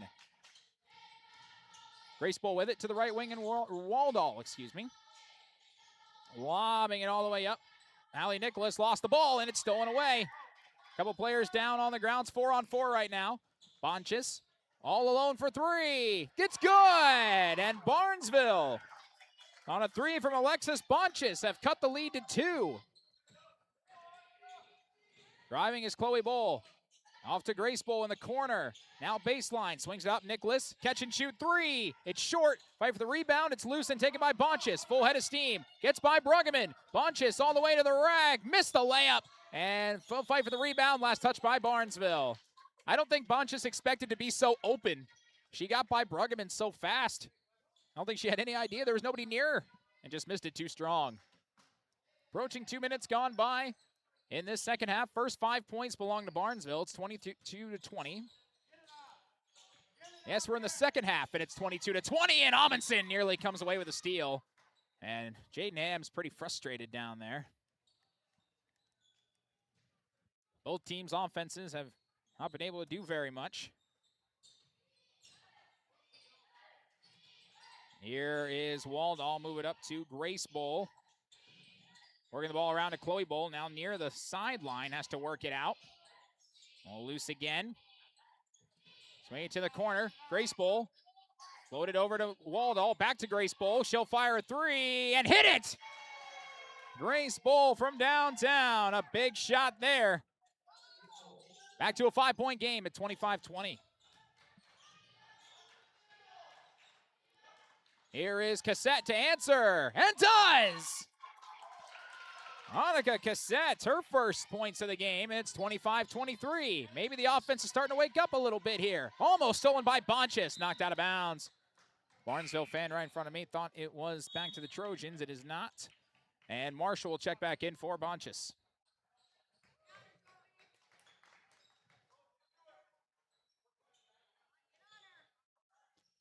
Inbounded, Chloe Bowl. Swing it over Hallie Nicholas. And knocked out of bounds by Hintz.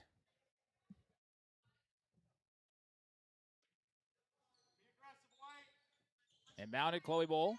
2-point Pirate lead, 3 minutes gone by, second half. And kick out, and an offensive foul as Chloe Bowl has committed her second charge of the game and now has 3 fouls on her card.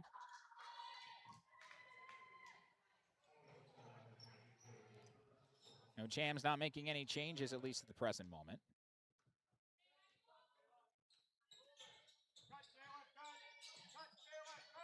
Cassette, cross court, Marshall. Marshall drives, floater, got the spin, and it's good. And Barnesville has tied the game at 25. Marshall's first points of the game. Here's Chloe Bowl with it. Floated over to Waldall, back to Chloe. Barnesville with a 10-3 start to this second half. Down low, Bruggeman. Turnaround, short. Rebound by Manival, and Barnesville can take their first lead since it was 8-7. Up top, Amundsen. Marshall to Cassette. Cassette fakes the 3. Baseball pass to Hintz, over to Amundsen, guarded by Grace Bowl. Cross-court pass, Cassette to baseline Manival. Baseline jumper, short, and rebounded by Maddie Bruggeman. Here's Chloe Bowl working her way in, gets stopped, now tries to cut all the way in, got stood up. Nice defense by Manival. Kick it out, Bruggeman. Nice fake on the 3, but passed the ball up to Waldall. On the right wing, Brooklyn Waldall backing in, knocked out of bounds by Amundsen.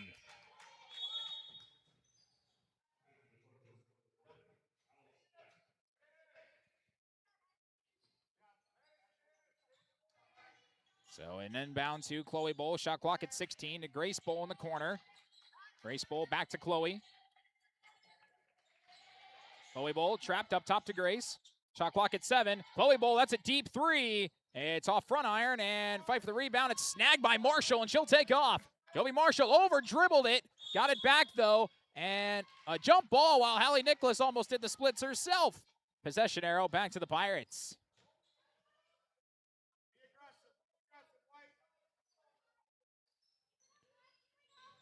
I think that one might be about over down in Fertile. 20-point lead with 3 minutes to go. Here is Grace Bowl over to Chloe. Nearly traveled and knocked out of bounds by Amundsen again. That pivot foot doing a lot of work right now. As Cassette will come out for Bonchis.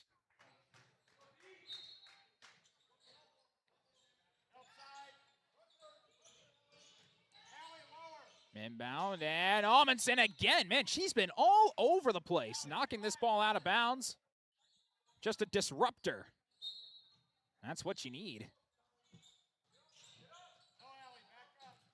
Grace Bowl with it.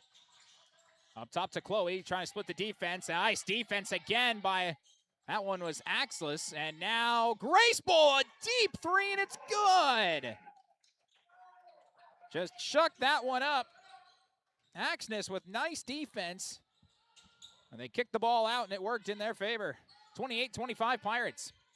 12:43 to go second half. Marshall out to Bonchis. Baseline, Axness. Trapped, outside, Bonchis. 3 for the tie. Good, Bonchis. Her second 3, we're tied at 28. And we got a timeout called and a full one by Coach Hams. Now we're going back and forth. It's tied at 28 with 12.5 minutes to go here in this one. We'll take a break and be back in 60 seconds on KROX. This is my farm. Don't come out here and tell me what I need. I need solutions that work and market options that are worth my time. Small town support that sees the bigger picture. a global network that empowers us, a co-op that's there for us every day. Looking for some family fun? Come to Happy Joe's Pizza and Ice Cream. Sizzling hot, made-to-order pizza with all your favorite toppings. Cool off with our delicious hand-scooped ice cream. So many flavors and so much fun. And don't forget our game room, packed with excitement for kids of all ages. Happy Joe's Pizza and Ice Cream, Crookston, Minnesota. Call us or stop by today.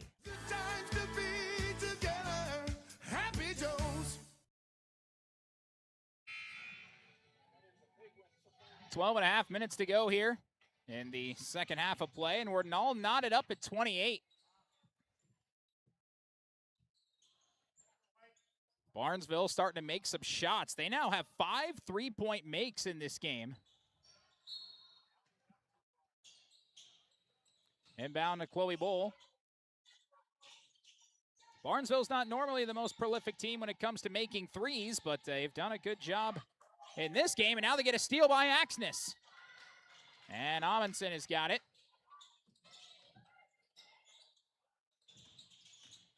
And now pulling up is Marshall, and missed that one wide. Rebound by Grace Bull. Grace Bull all the way. Nice pass over the hand of Waldall and out of bounds. Final score out in Fertile. Falcons beat the Rebels 74-56. Oh, the Falcons get a huge win over the best team in Section 8A boys basketball. Here's Bonchis at the top of the key, trying to give Barnesville the lead. Marshall on the right wing. Guarded by Grace Bull. Cross-court pass. Bonchis will drive and peel back. Nice defense by Chloe Bull. Move it over left wing. Joby Marshall. Marshall spinning through the traffic. Left hand, too strong. And rebounded by Hallie Nicholas. And now a whistle and a jump ball as Joby Marshall came flying in. Did not commit a foul, and Barnesville gets the ball back.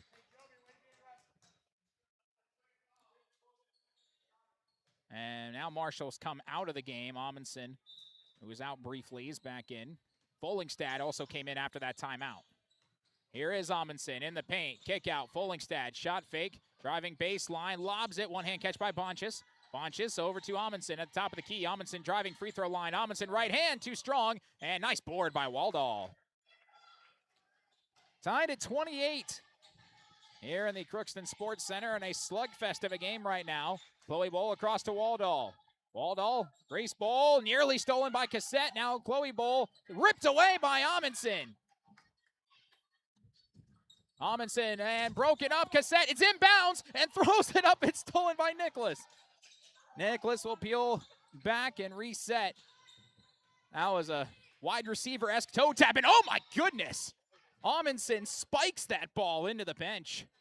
A big laugh, smile on her face. Reared back and put everything she had into sending that out of bounds. If that was any higher trajectory, Sonny Bowman, who's standing over to my right, might have been in a bit of danger. Here's Maddie Bruggeman, reverse foul, and she'll go to the line.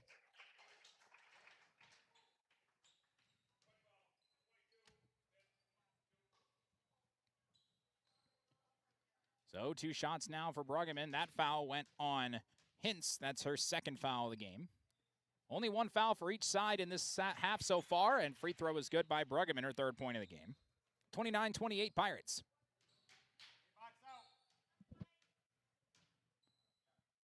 Bruggeman, second shot on the way. Did not get the bounce. Rebound by Axness.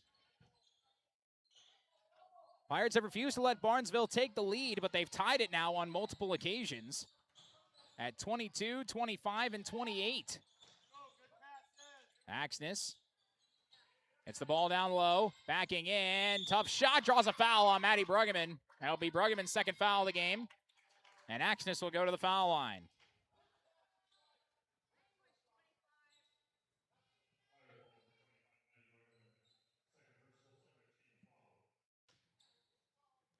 Two shots now coming for Axness.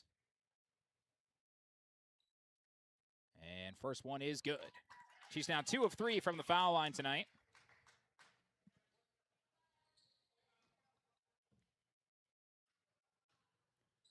Second free throw. Waits, fires, and hits, and Barnesville's in front. They have a 30-29 lead with 10:20 to go on 2 free throws by Allison Axness. Now breaking the press. Waldo looking for Nicholas, intercepted. Taken back by Axness, who came flying down the floor.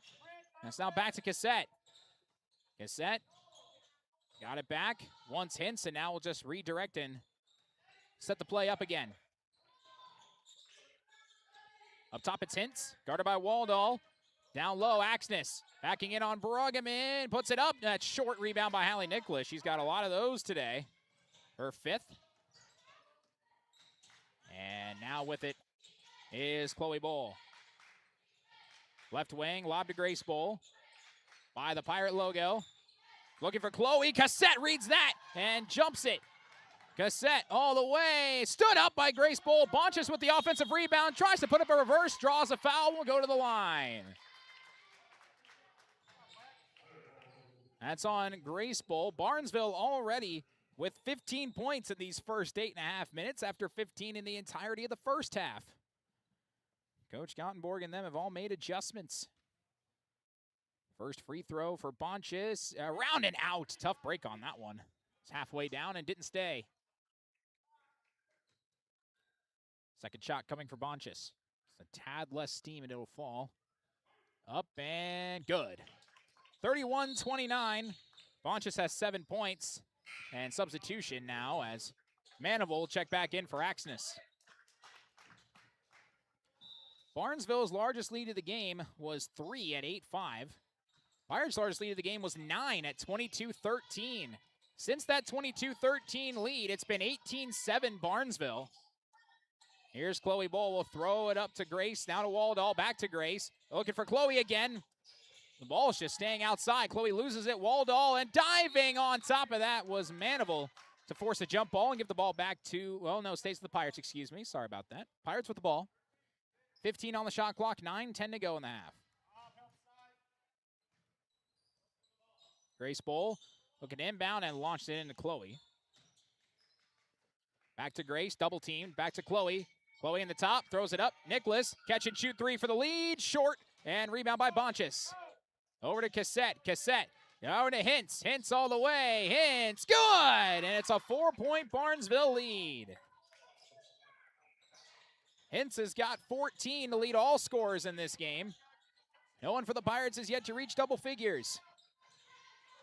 They have 3 players with 8 points right now. Grace Bowl over to Waldall. Down low, Bruggeman. And then hit from behind. Counted, and the foul. Foul on Manival, her second. Bruggeman now with 5, 33-31. And Bonches will come out for Marshall.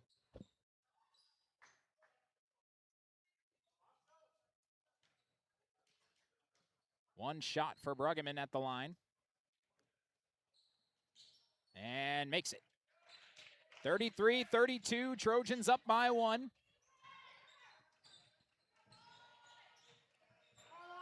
Cassette on the right wing. Bullet pass to Marshall.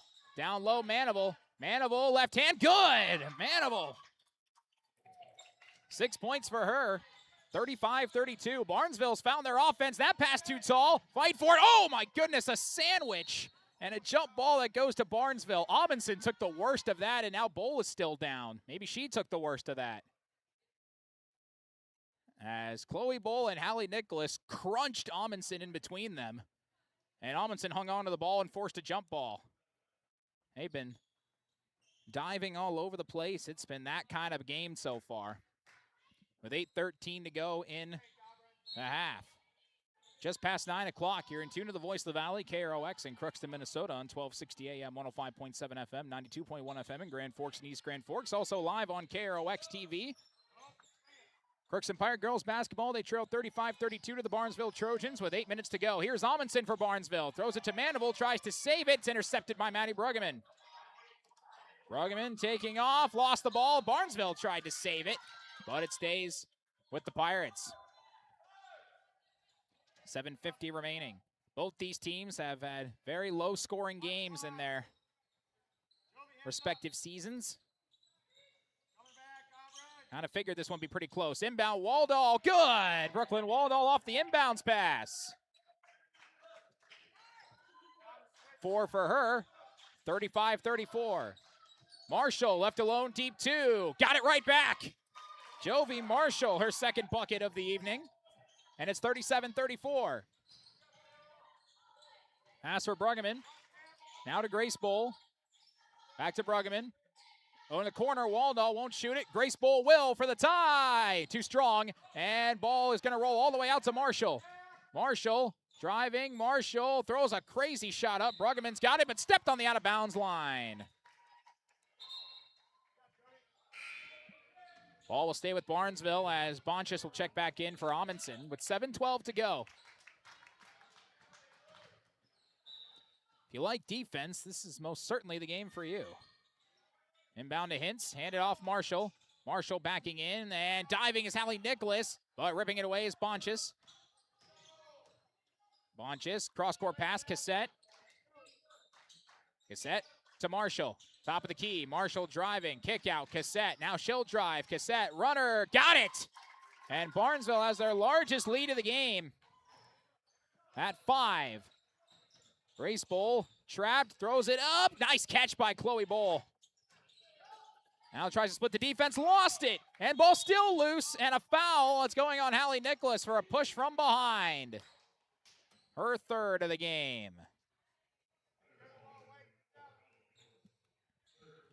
With 6:37 remaining.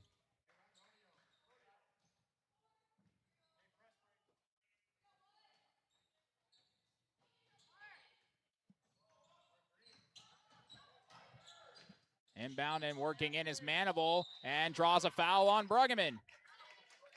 He was trying to talk to the official and say, no, I didn't do that, but the official says her hands were not straight up.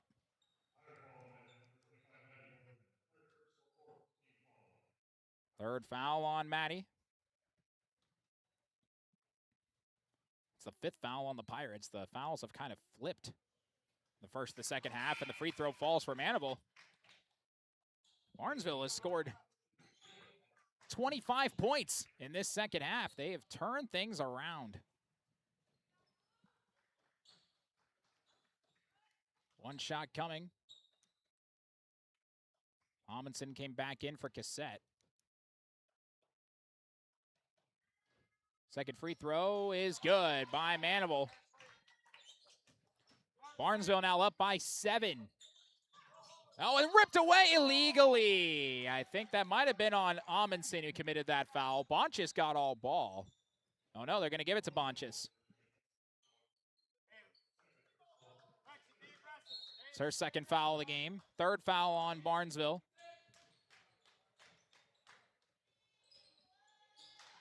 And down low, Bruggeman through her hands, and it's grabbed by Hintz. We'll move it up to Marshall.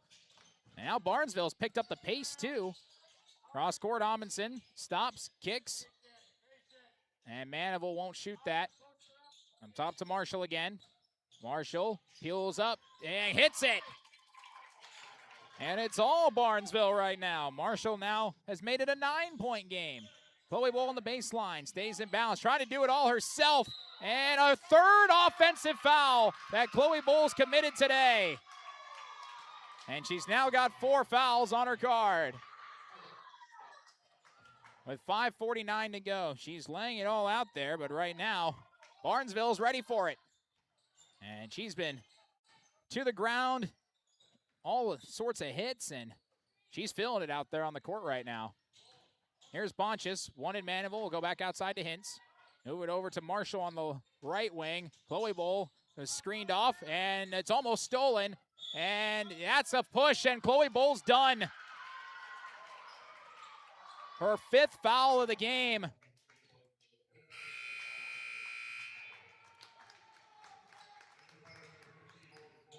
And Morgan Bowl will come in for her, and Chloe Bowl a bit distraught as she heads back to the bench. Done with 8 points on the day. All of them in the first half.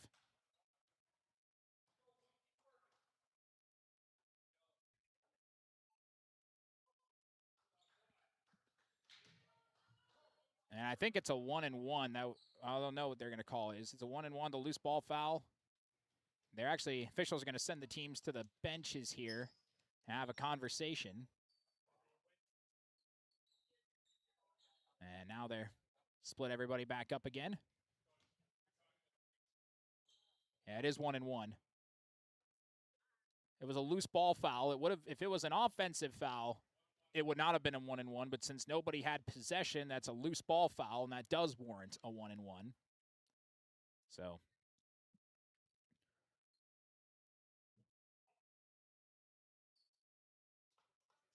it'll be 1-and-1 for Barnesville.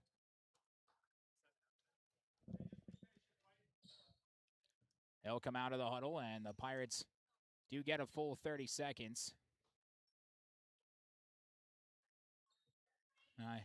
I feel for Chloe. It's your last game on this floor, and one that you feel you need to win. With 6 minutes left, commits 5 fouls. There's 5.5 to go in this one. It's 43-34. Barnesville with the lead. They're on an 8-0 run, and now the teams are going back to the benches again.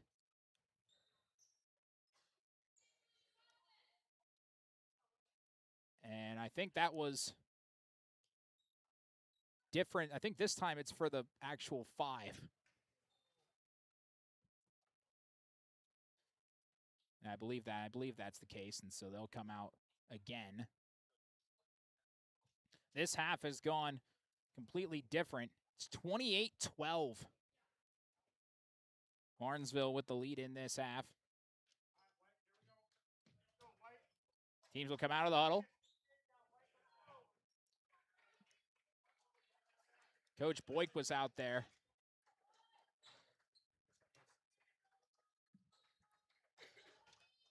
Had a couple things to say.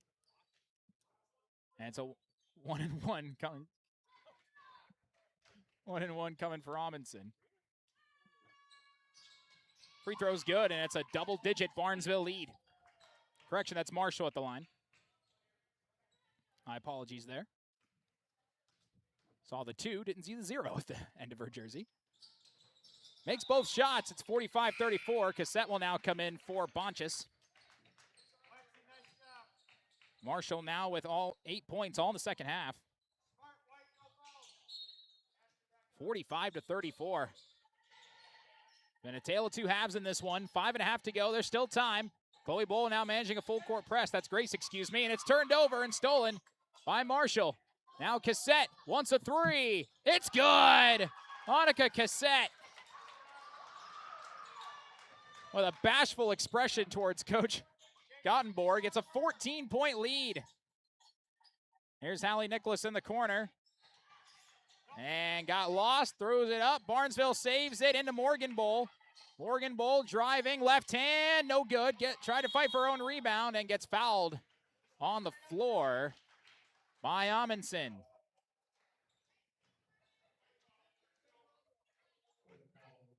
Amundsen has 3 now.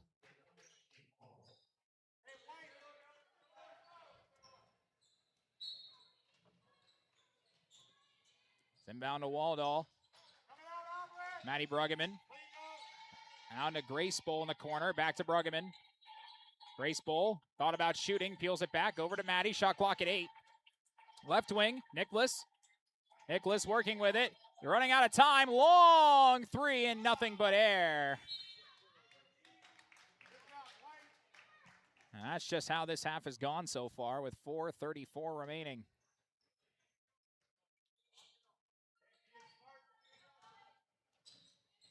With the ball's Amundsen. We'll move it to the right wing. Manival lobs it to Marshall. Hintz and Cassette, the other 2 players out there for the Trojans. Amundsen, high post, Manival in the paint. Out to Cassette. Cassette dumps it off. Ball's loose and a turnover. Hintz couldn't keep it on her hands. They're just trying to nickel and dime their way through this Pirate zone. Coach Gottenborg has found something here in this half. Complete turnaround. Here comes Morgan Bowl flying up the floor and hands it back off to Grace. Grace Bowl Out to Morgan. Morgan driving all the way. Kick out. Grace Bowl open for three. Too strong. And Hallie Nicholas with the rebound and the jump ball forced. The ball will stay with the Pirates. With 3:53 remaining.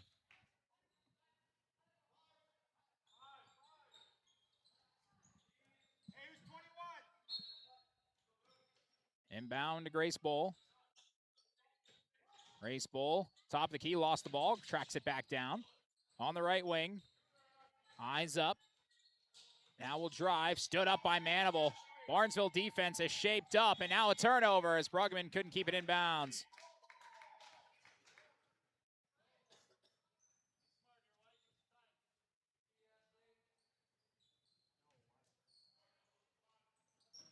It'll be inbounded to Amundsen. Amundsen will dump it off to Marshall. Marshall back outside. Cassette has a three. Kick it out to Amundsen.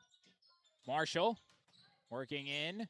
Throws it up too far for Cassette and out of bounds.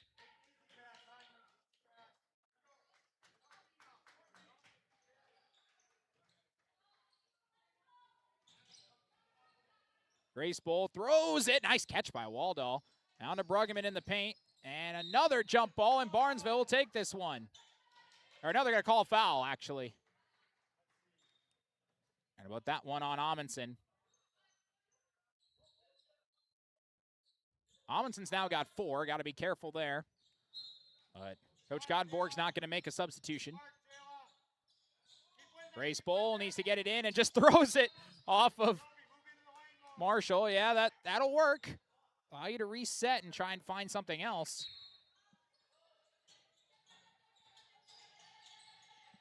Inbounded in. Hallie Nicholas put up a shot. No good on that. Long rebound.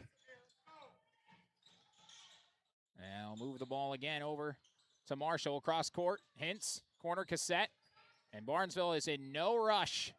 With under 3 minutes to go. Over to Hintz in the corner. Amundsen. Marshall. And a trap. Amundsen. And Grace Bowl fouls her, and it'll be 1-1. Second foul on Grace.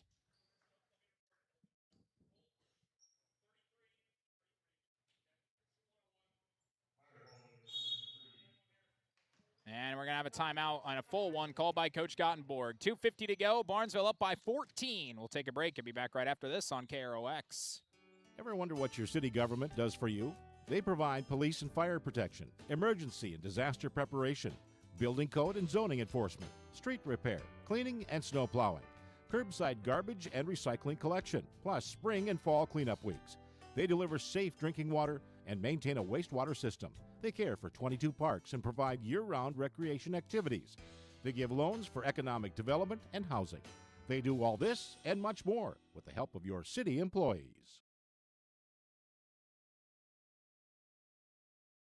Shopping for groceries is easier than ever with Hugo's Family Marketplace. To simplify life, Hugo's offers convenient online shopping with delivery or curbside pickup at gohugos.com. Even better, shop on the go with the Hugo's Family Marketplace smartphone app. Download e-coupons, recipes, grocery lists, weekly ads, and place your grocery order right from your phone. Save time and save big with Hugo's Family Marketplace, your hometown grocer since 1939. You're gonna find more low prices, more great stuff when you go to Hugo's. We're out of the timeout. In a 48-34 game.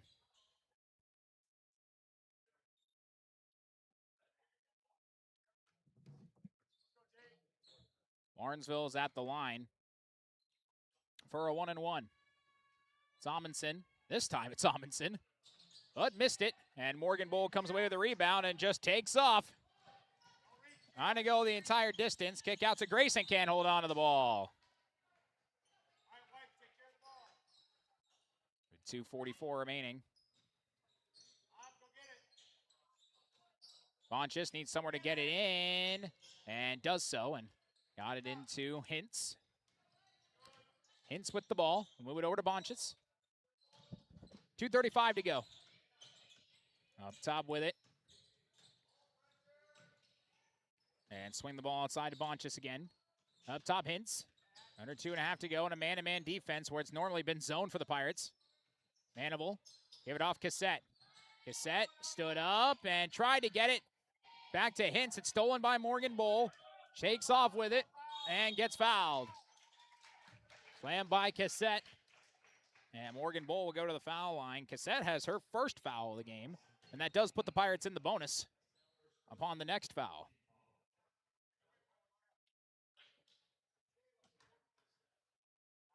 First free throw for Morgan, no good. In now for Barnesville, Alexis Paul, the only senior that hasn't gotten in today.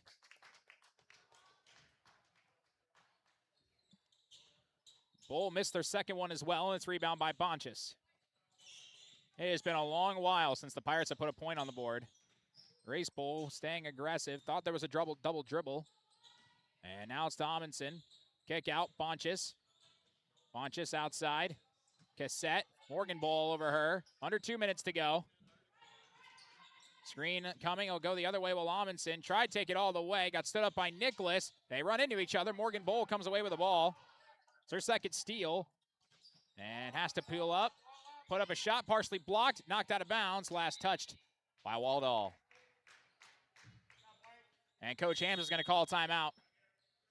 30-second timeout called by Coach Hams with 1:39 to go. We'll take one as well. Back at 30 seconds here on KROX. For over 45 years, Grove Mechanical has been the trusted choice for heating and cooling solutions in Crookston and the surrounding communities. From furnace repairs to air conditioning installations, we're committed to keeping your home comfortable year-round. We're proud to support this community and all its athletes. Best of luck to the Crookston Pirates this season. Grove Mechanical is behind you all the way.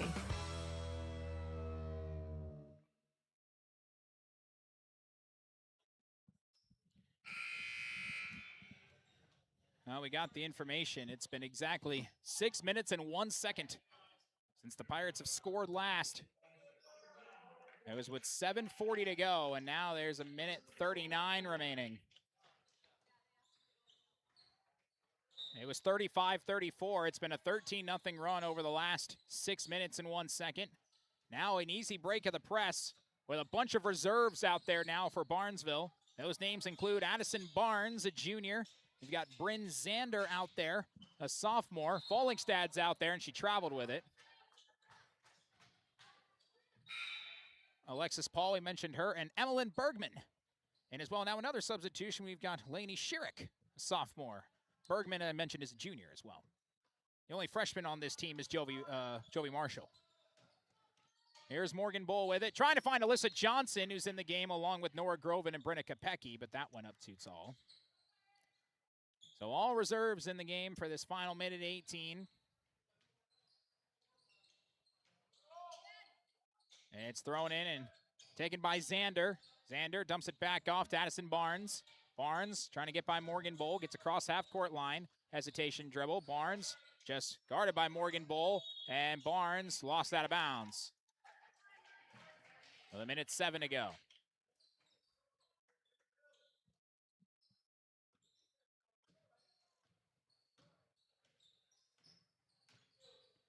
Final 60 seconds. Nora Groven with the ball on the left wing. Move it up top. Morgan Bull trying to drive all the way and gets a bucket. Nearly 7 minutes of a drought snapped. First points of the game for Morgan Bull. First bench points of the game for the Pirates, but it's probably too little too late as Hallie Nicholas gets a steal. Takes off up ahead and will lay it up and in. All right, now it's a 10-point game, but there's still 35 seconds remaining. Ball loose again. This time to Barnesville. There's very little time between the shot clock and game clock, less than half a second's worth. Pirates do get 4 points in a row, but that 7-minute drought might be the end of them here. On the move with it is Emmeline Bergman, guarded by Morgan Bull. Bergman still with the ball, and they might be content just to run this down. On the move with his Addison Barnes. We'll dump it off.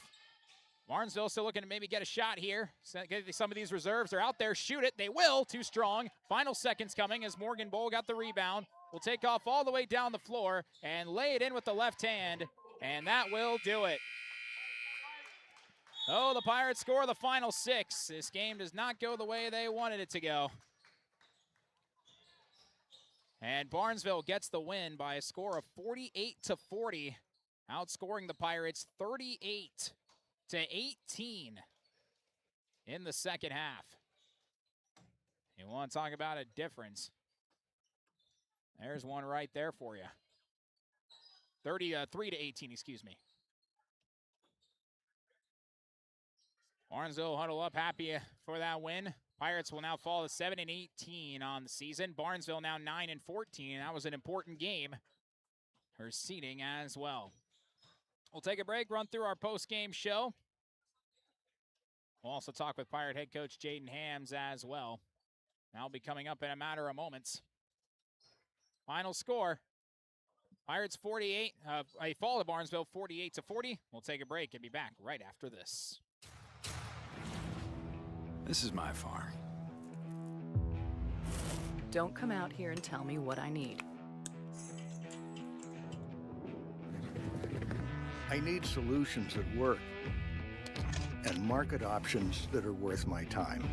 Small town support that sees the bigger picture. A global network that empowers us. A co-op that's there for us every day. This is Lindsay Erdman, Executive Director at Benedictine Living Community of Crookston. It is our privilege to serve the Crookston community and the surrounding area by offering a continuum of care ranging from assisted living, skilled nursing care, memory care, short-term stay and rehab, and outpatient therapy, including physical, occupational, and speech therapy. We also offer many employment opportunities with great benefits, on-site daycare, and a scholarship program. Contact us today at 218-281-3424 or benedictinecrookston.org. At Crookston High School, we really have a lot going on. There isn't that much going on. Oh yeah? We have softball, baseball, track and field, soccer, swimming, tennis, golf, volleyball, crap shooting, hockey, basketball, wrestling. So we have a lot of sports. And there is orchestra, band, choir, visual arts, speech, theater, Leo Club. And Crookston is one of the highest academic schools in the region. Really? Yeah, really, especially in math and science. I guess we do have a lot going on. Yeah, and that's why Crookston High School is my education destination. With the fall season right around the corner, Grove Mechanical in Crookston is ready to prepare you for winter. They suggest having your heating system serviced regularly to keep things running smoothly. A skilled technician will clean and service your heating equipment to ensure safe and efficient operation. It's never too early to get ready for the upcoming winter season. Before the cold sets in, call Grove Mechanical today, your hometown heating and cooling professionals. Give them a call, 218-281-3863, or visit their website, grovemech.com. For all of your automotive service needs, call Christian Brothers Ford here in Crookston. We have a service team to handle all of your vehicle's needs. Does your vehicle pull to the right or left? Call and schedule an alignment today. Proper alignment saves gas and wear on your tires. We're here to take care of your vehicle repairs and maintenance.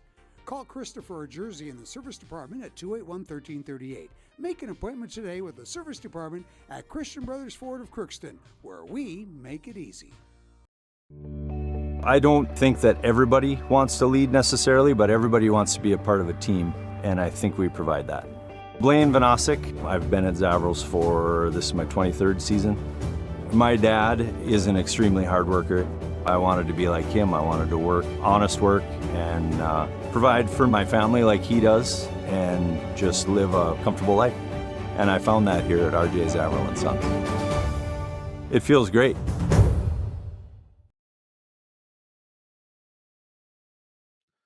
Final score here from the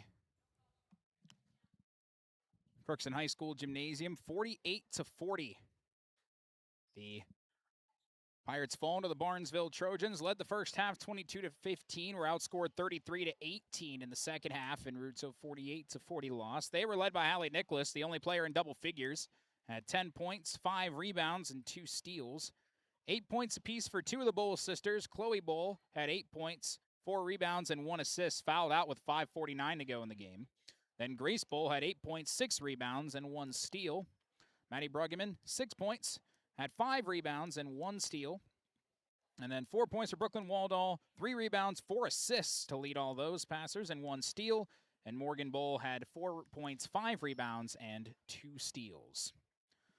Barnesville ended up with 6 players getting on the scoreboard. Auburn Hintz led the way with 14 points. 8 points apiece for Annika Cassette and Ashley Manival, and as Jovi Marshall as well.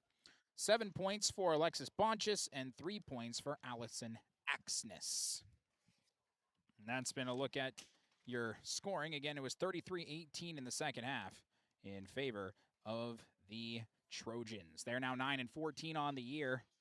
Crookston falls to 7-18, and they'll play Warroad tomorrow. I'll be making that trip up there. Hear that on KROX Radio. Other girls basketball final scores we could pass along for you in the Draft Sports Bar and Grill scoreboard update.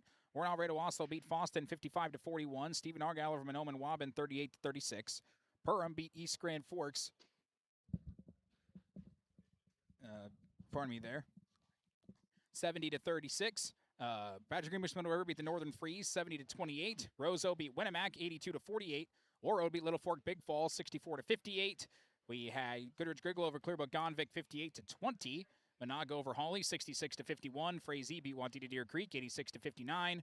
Breckenridge over Staples Motley 85-42. And Walker Hackensack Akeley beat Red Lake 68-56.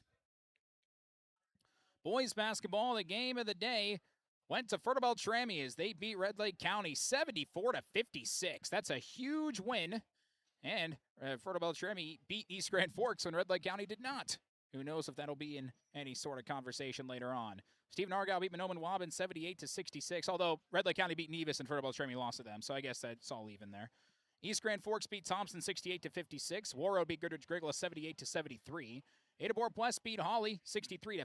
Norman County East and Nitterdal beat New York Mills 58-55. And Osakis beat Swanville 82-46. Hockey. The state tournament, Hill Murray beat Lakeville North in Class AA 6-1. Edina beat Bemidji 6-4. Centennial Spring Lake Park beat Farmington 7-5. And I can check on that score here for you. Holy Family Catholic just up 1 on Andover.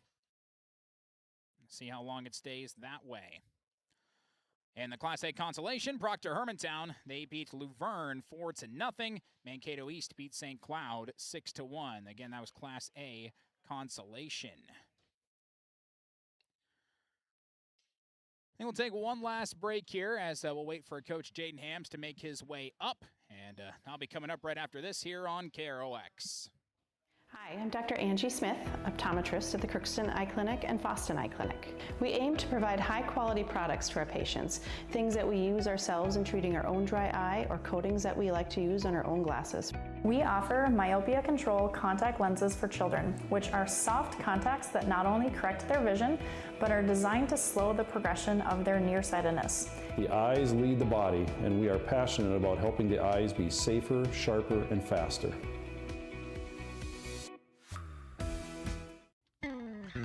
Crookston Valley Cooperative in Crookston is your full-service local agronomy dealer, delivering the products and services that you've come to expect. Crookston Valley Cooperative specializes in seed, chemical, and fertilizers that you need to keep your farm operation growing. For expert advice you can rely on, give Sean, Mike, or Matt a call at 281-1178 today or stop by at Crookston Valley Cooperative, located at 1122 Fairfax Avenue in Crookston. Crookston Valley Co-op, here to keep you growing.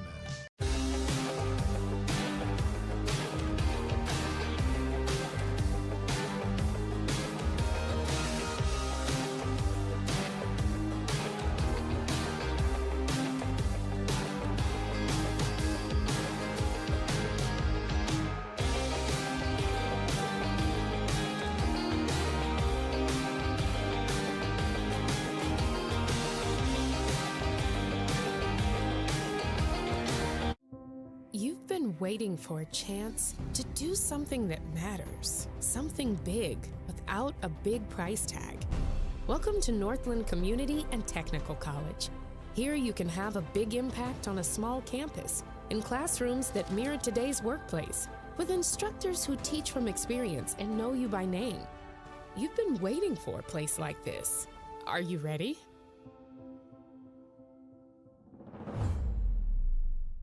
Want to own a home, especially your first? Well then, welcome home to the Old National Bank Down Payment Assistance Program. We're here to help you from start to finish and make getting a mortgage a little easier. Plus, you may be eligible for up to $15,000 to use toward your down payment. How's that for a little easier? Everyone deserves a place to call home and a bank to help get them there. Connect with an Old National mortgage lender to learn more. Old National Bank. Get old in your new home. You can make a sweet life right here in the Red River Valley with a career at American Crystal Sugar Company. Our shift schedule offers 14 days off per month, which gives you time for family, friends, the great outdoors, and everything else you enjoy about small town living. Entry-level positions are available, and pay starts around $18 per hour. Apply today at crystalsugar.com and share in our sweet success. Accidents happen. Illnesses happen. When you need timely, reliable care for allergies or respiratory infections, sprains, strains, or broken bones, or urinary infections, you can count on Riverview Health. Riverview Clinic in Crookston is open 7 days a week, weekdays from 7 a.m. to 7 p.m., and weekends from 9 a.m. to 1 p.m. For appointments, call 218-281-9595. When the unexpected happens, Riverview Health is here for you. You deserve the best. And to wrap up our Riverview Health post-game show, we have the head coach of the Crookston Pirates, Coach Jaden Hams, here with us. And this game ended up being a tale of two halves, really. Played fantastic defense in that first half, had a 7-point lead, and then could only put up just a few points in that second half, only 18, and ended up getting a bunch of 6 points in the final minute. That caused you to drop down by 8. What did you make of that game, and how do you think the cards fell as they did? We started the first half really well. We played really good defense in the first half. We were getting our shots to go in, but on the other hand, they were missed a lot of their shots weren't going in. But we played very well in the first half. Second half we came out. We forced a lot of passes. I think we forced a lot of shots. We took a lot of bad. Realistically, I think we kind of took a lot of bad shots. We didn't wait for certain things. We were making the wrong decisions at the wrong time. We got to move the ball a little better. And then we got to move the ball a little better, play a little better defense. We knew coming in who their shooters were, and we had them designated who they were, and we just kind of struggled to stay with them and kind of guard them. Now, I know that whenever you get out to the three-point line, that's been a common thing on the defensive side of the ball that you've been working on. There weren't a lot of made shots in this game. It just seemed that in the second half they seemed to make more when it counted. Yeah, for sure. I told the girls at half, I said, they're going to come out flying. They're going to come out quick. They're losing. So, they don't want to lose. They want to win. So they're going to come out fast. And I said, we got to have the same half that we had the first half, but better. Completely to be completely honest with you, I don't really think we had the same half that we had in the second half. I think we kind of, I wouldn't say shut down, but I think we just kind of got a little fatigued and we could have made some better choices in certain passes and certain things like that, and kind of used a little bit more of the clock to burn it. And we tried to come up with a way to burn their press that they put on, and we struggled with it, and it was tough to beat. And overall, I just don't think that we had a very good second half. That, and I think there was a topic of fouls as well. There's a lot of them that came through. Of course, Chloe Bowl fouled out with about 6 minutes remaining in that game. Do you think that was just a ticket in players' heads saying, oh, now she's out, and they kind of just struggled to kind of rebound from that? Yeah, I think, when they seen her go down or go out, I think that kind of flipped a switch in everybody, that it was just kind of like, well, now Chloe's out, so now we got to try to do the best we can with our abilities. And, we got to build with what we have. And, I thought we still played well in certain situations when she was out. And, we got to do it the best we can with what we got. And, people are going to foul out. And we just got to try to build off it the best we can.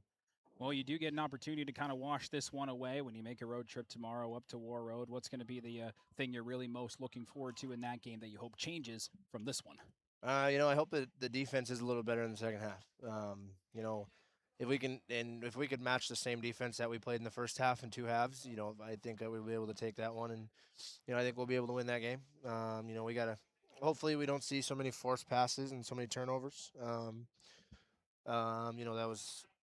I think that's kind of something that sold it for us, or kind of took it away from us, is that we were forcing passes and forcing shots, and it's just little things that we hope don't come on the bus with us tomorrow. And if they don't, I think we could be very successful. Regular season wrapping up. You're heading out towards War Road, and once you kind of head that game, you're going to start looking ahead to tournament time here. And how important is it, do you think, to get that win and put yourselves in a positive headspace heading into tournament play? If we can get that one, it kind of helps us. It'll kind of help us out a little bit with who we play. We'll probably still play one of the higher seed teams, but if we can end the regular season with a win, we can use this as a boost of momentum going into playoffs or going into the section play-in game and see if we can make a little bit of a run and do the things that we know we can do and try to build off of it and use that same momentum and the same game plan that we use for Warroad against the next people we play or whoever we play. Well, Coach, I'll be up there with you tomorrow, so I'll see you then for that game. I appreciate your time joining me today. Best of luck tomorrow. We'll see you then. Yeah, we'll see you tomorrow. And that was the head coach of the Crookston Pirates, Coach Jaden Hams, here with us on the Riverview Health post-game show. We'll be up there on KROX Radio, not KROX TV, though, because this camera equipment isn't moving. It's staying right here for the Section 8A Individual Wrestling Tournament. Do you like wrestling? There's a lot of it coming your way, over 7 hours worth, starting at about 11 a.m. or so. And all the Crookston Pirate wrestlers and their individuals and everybody else around the area get to check the individual wrestling tournament on KROX TV throughout the course of the day. And so then I'll be up in War Road on KROX Radio. If wrestling ends before the War Road game starts, I'd be shocked. That's just how many wrestlers there are, and there's 9 full teams as Roseau is making their way in as well. But hopefully that just means that things could go a bit quicker as well. But lots of wrestling tomorrow on KROX TV. KROX Radio has got the Pirate basketball game against War Road. I appreciate everybody tuning in with me. I'm Gabe Bishop signing off. Thank you for joining us on both of these games. We hope you have a fantastic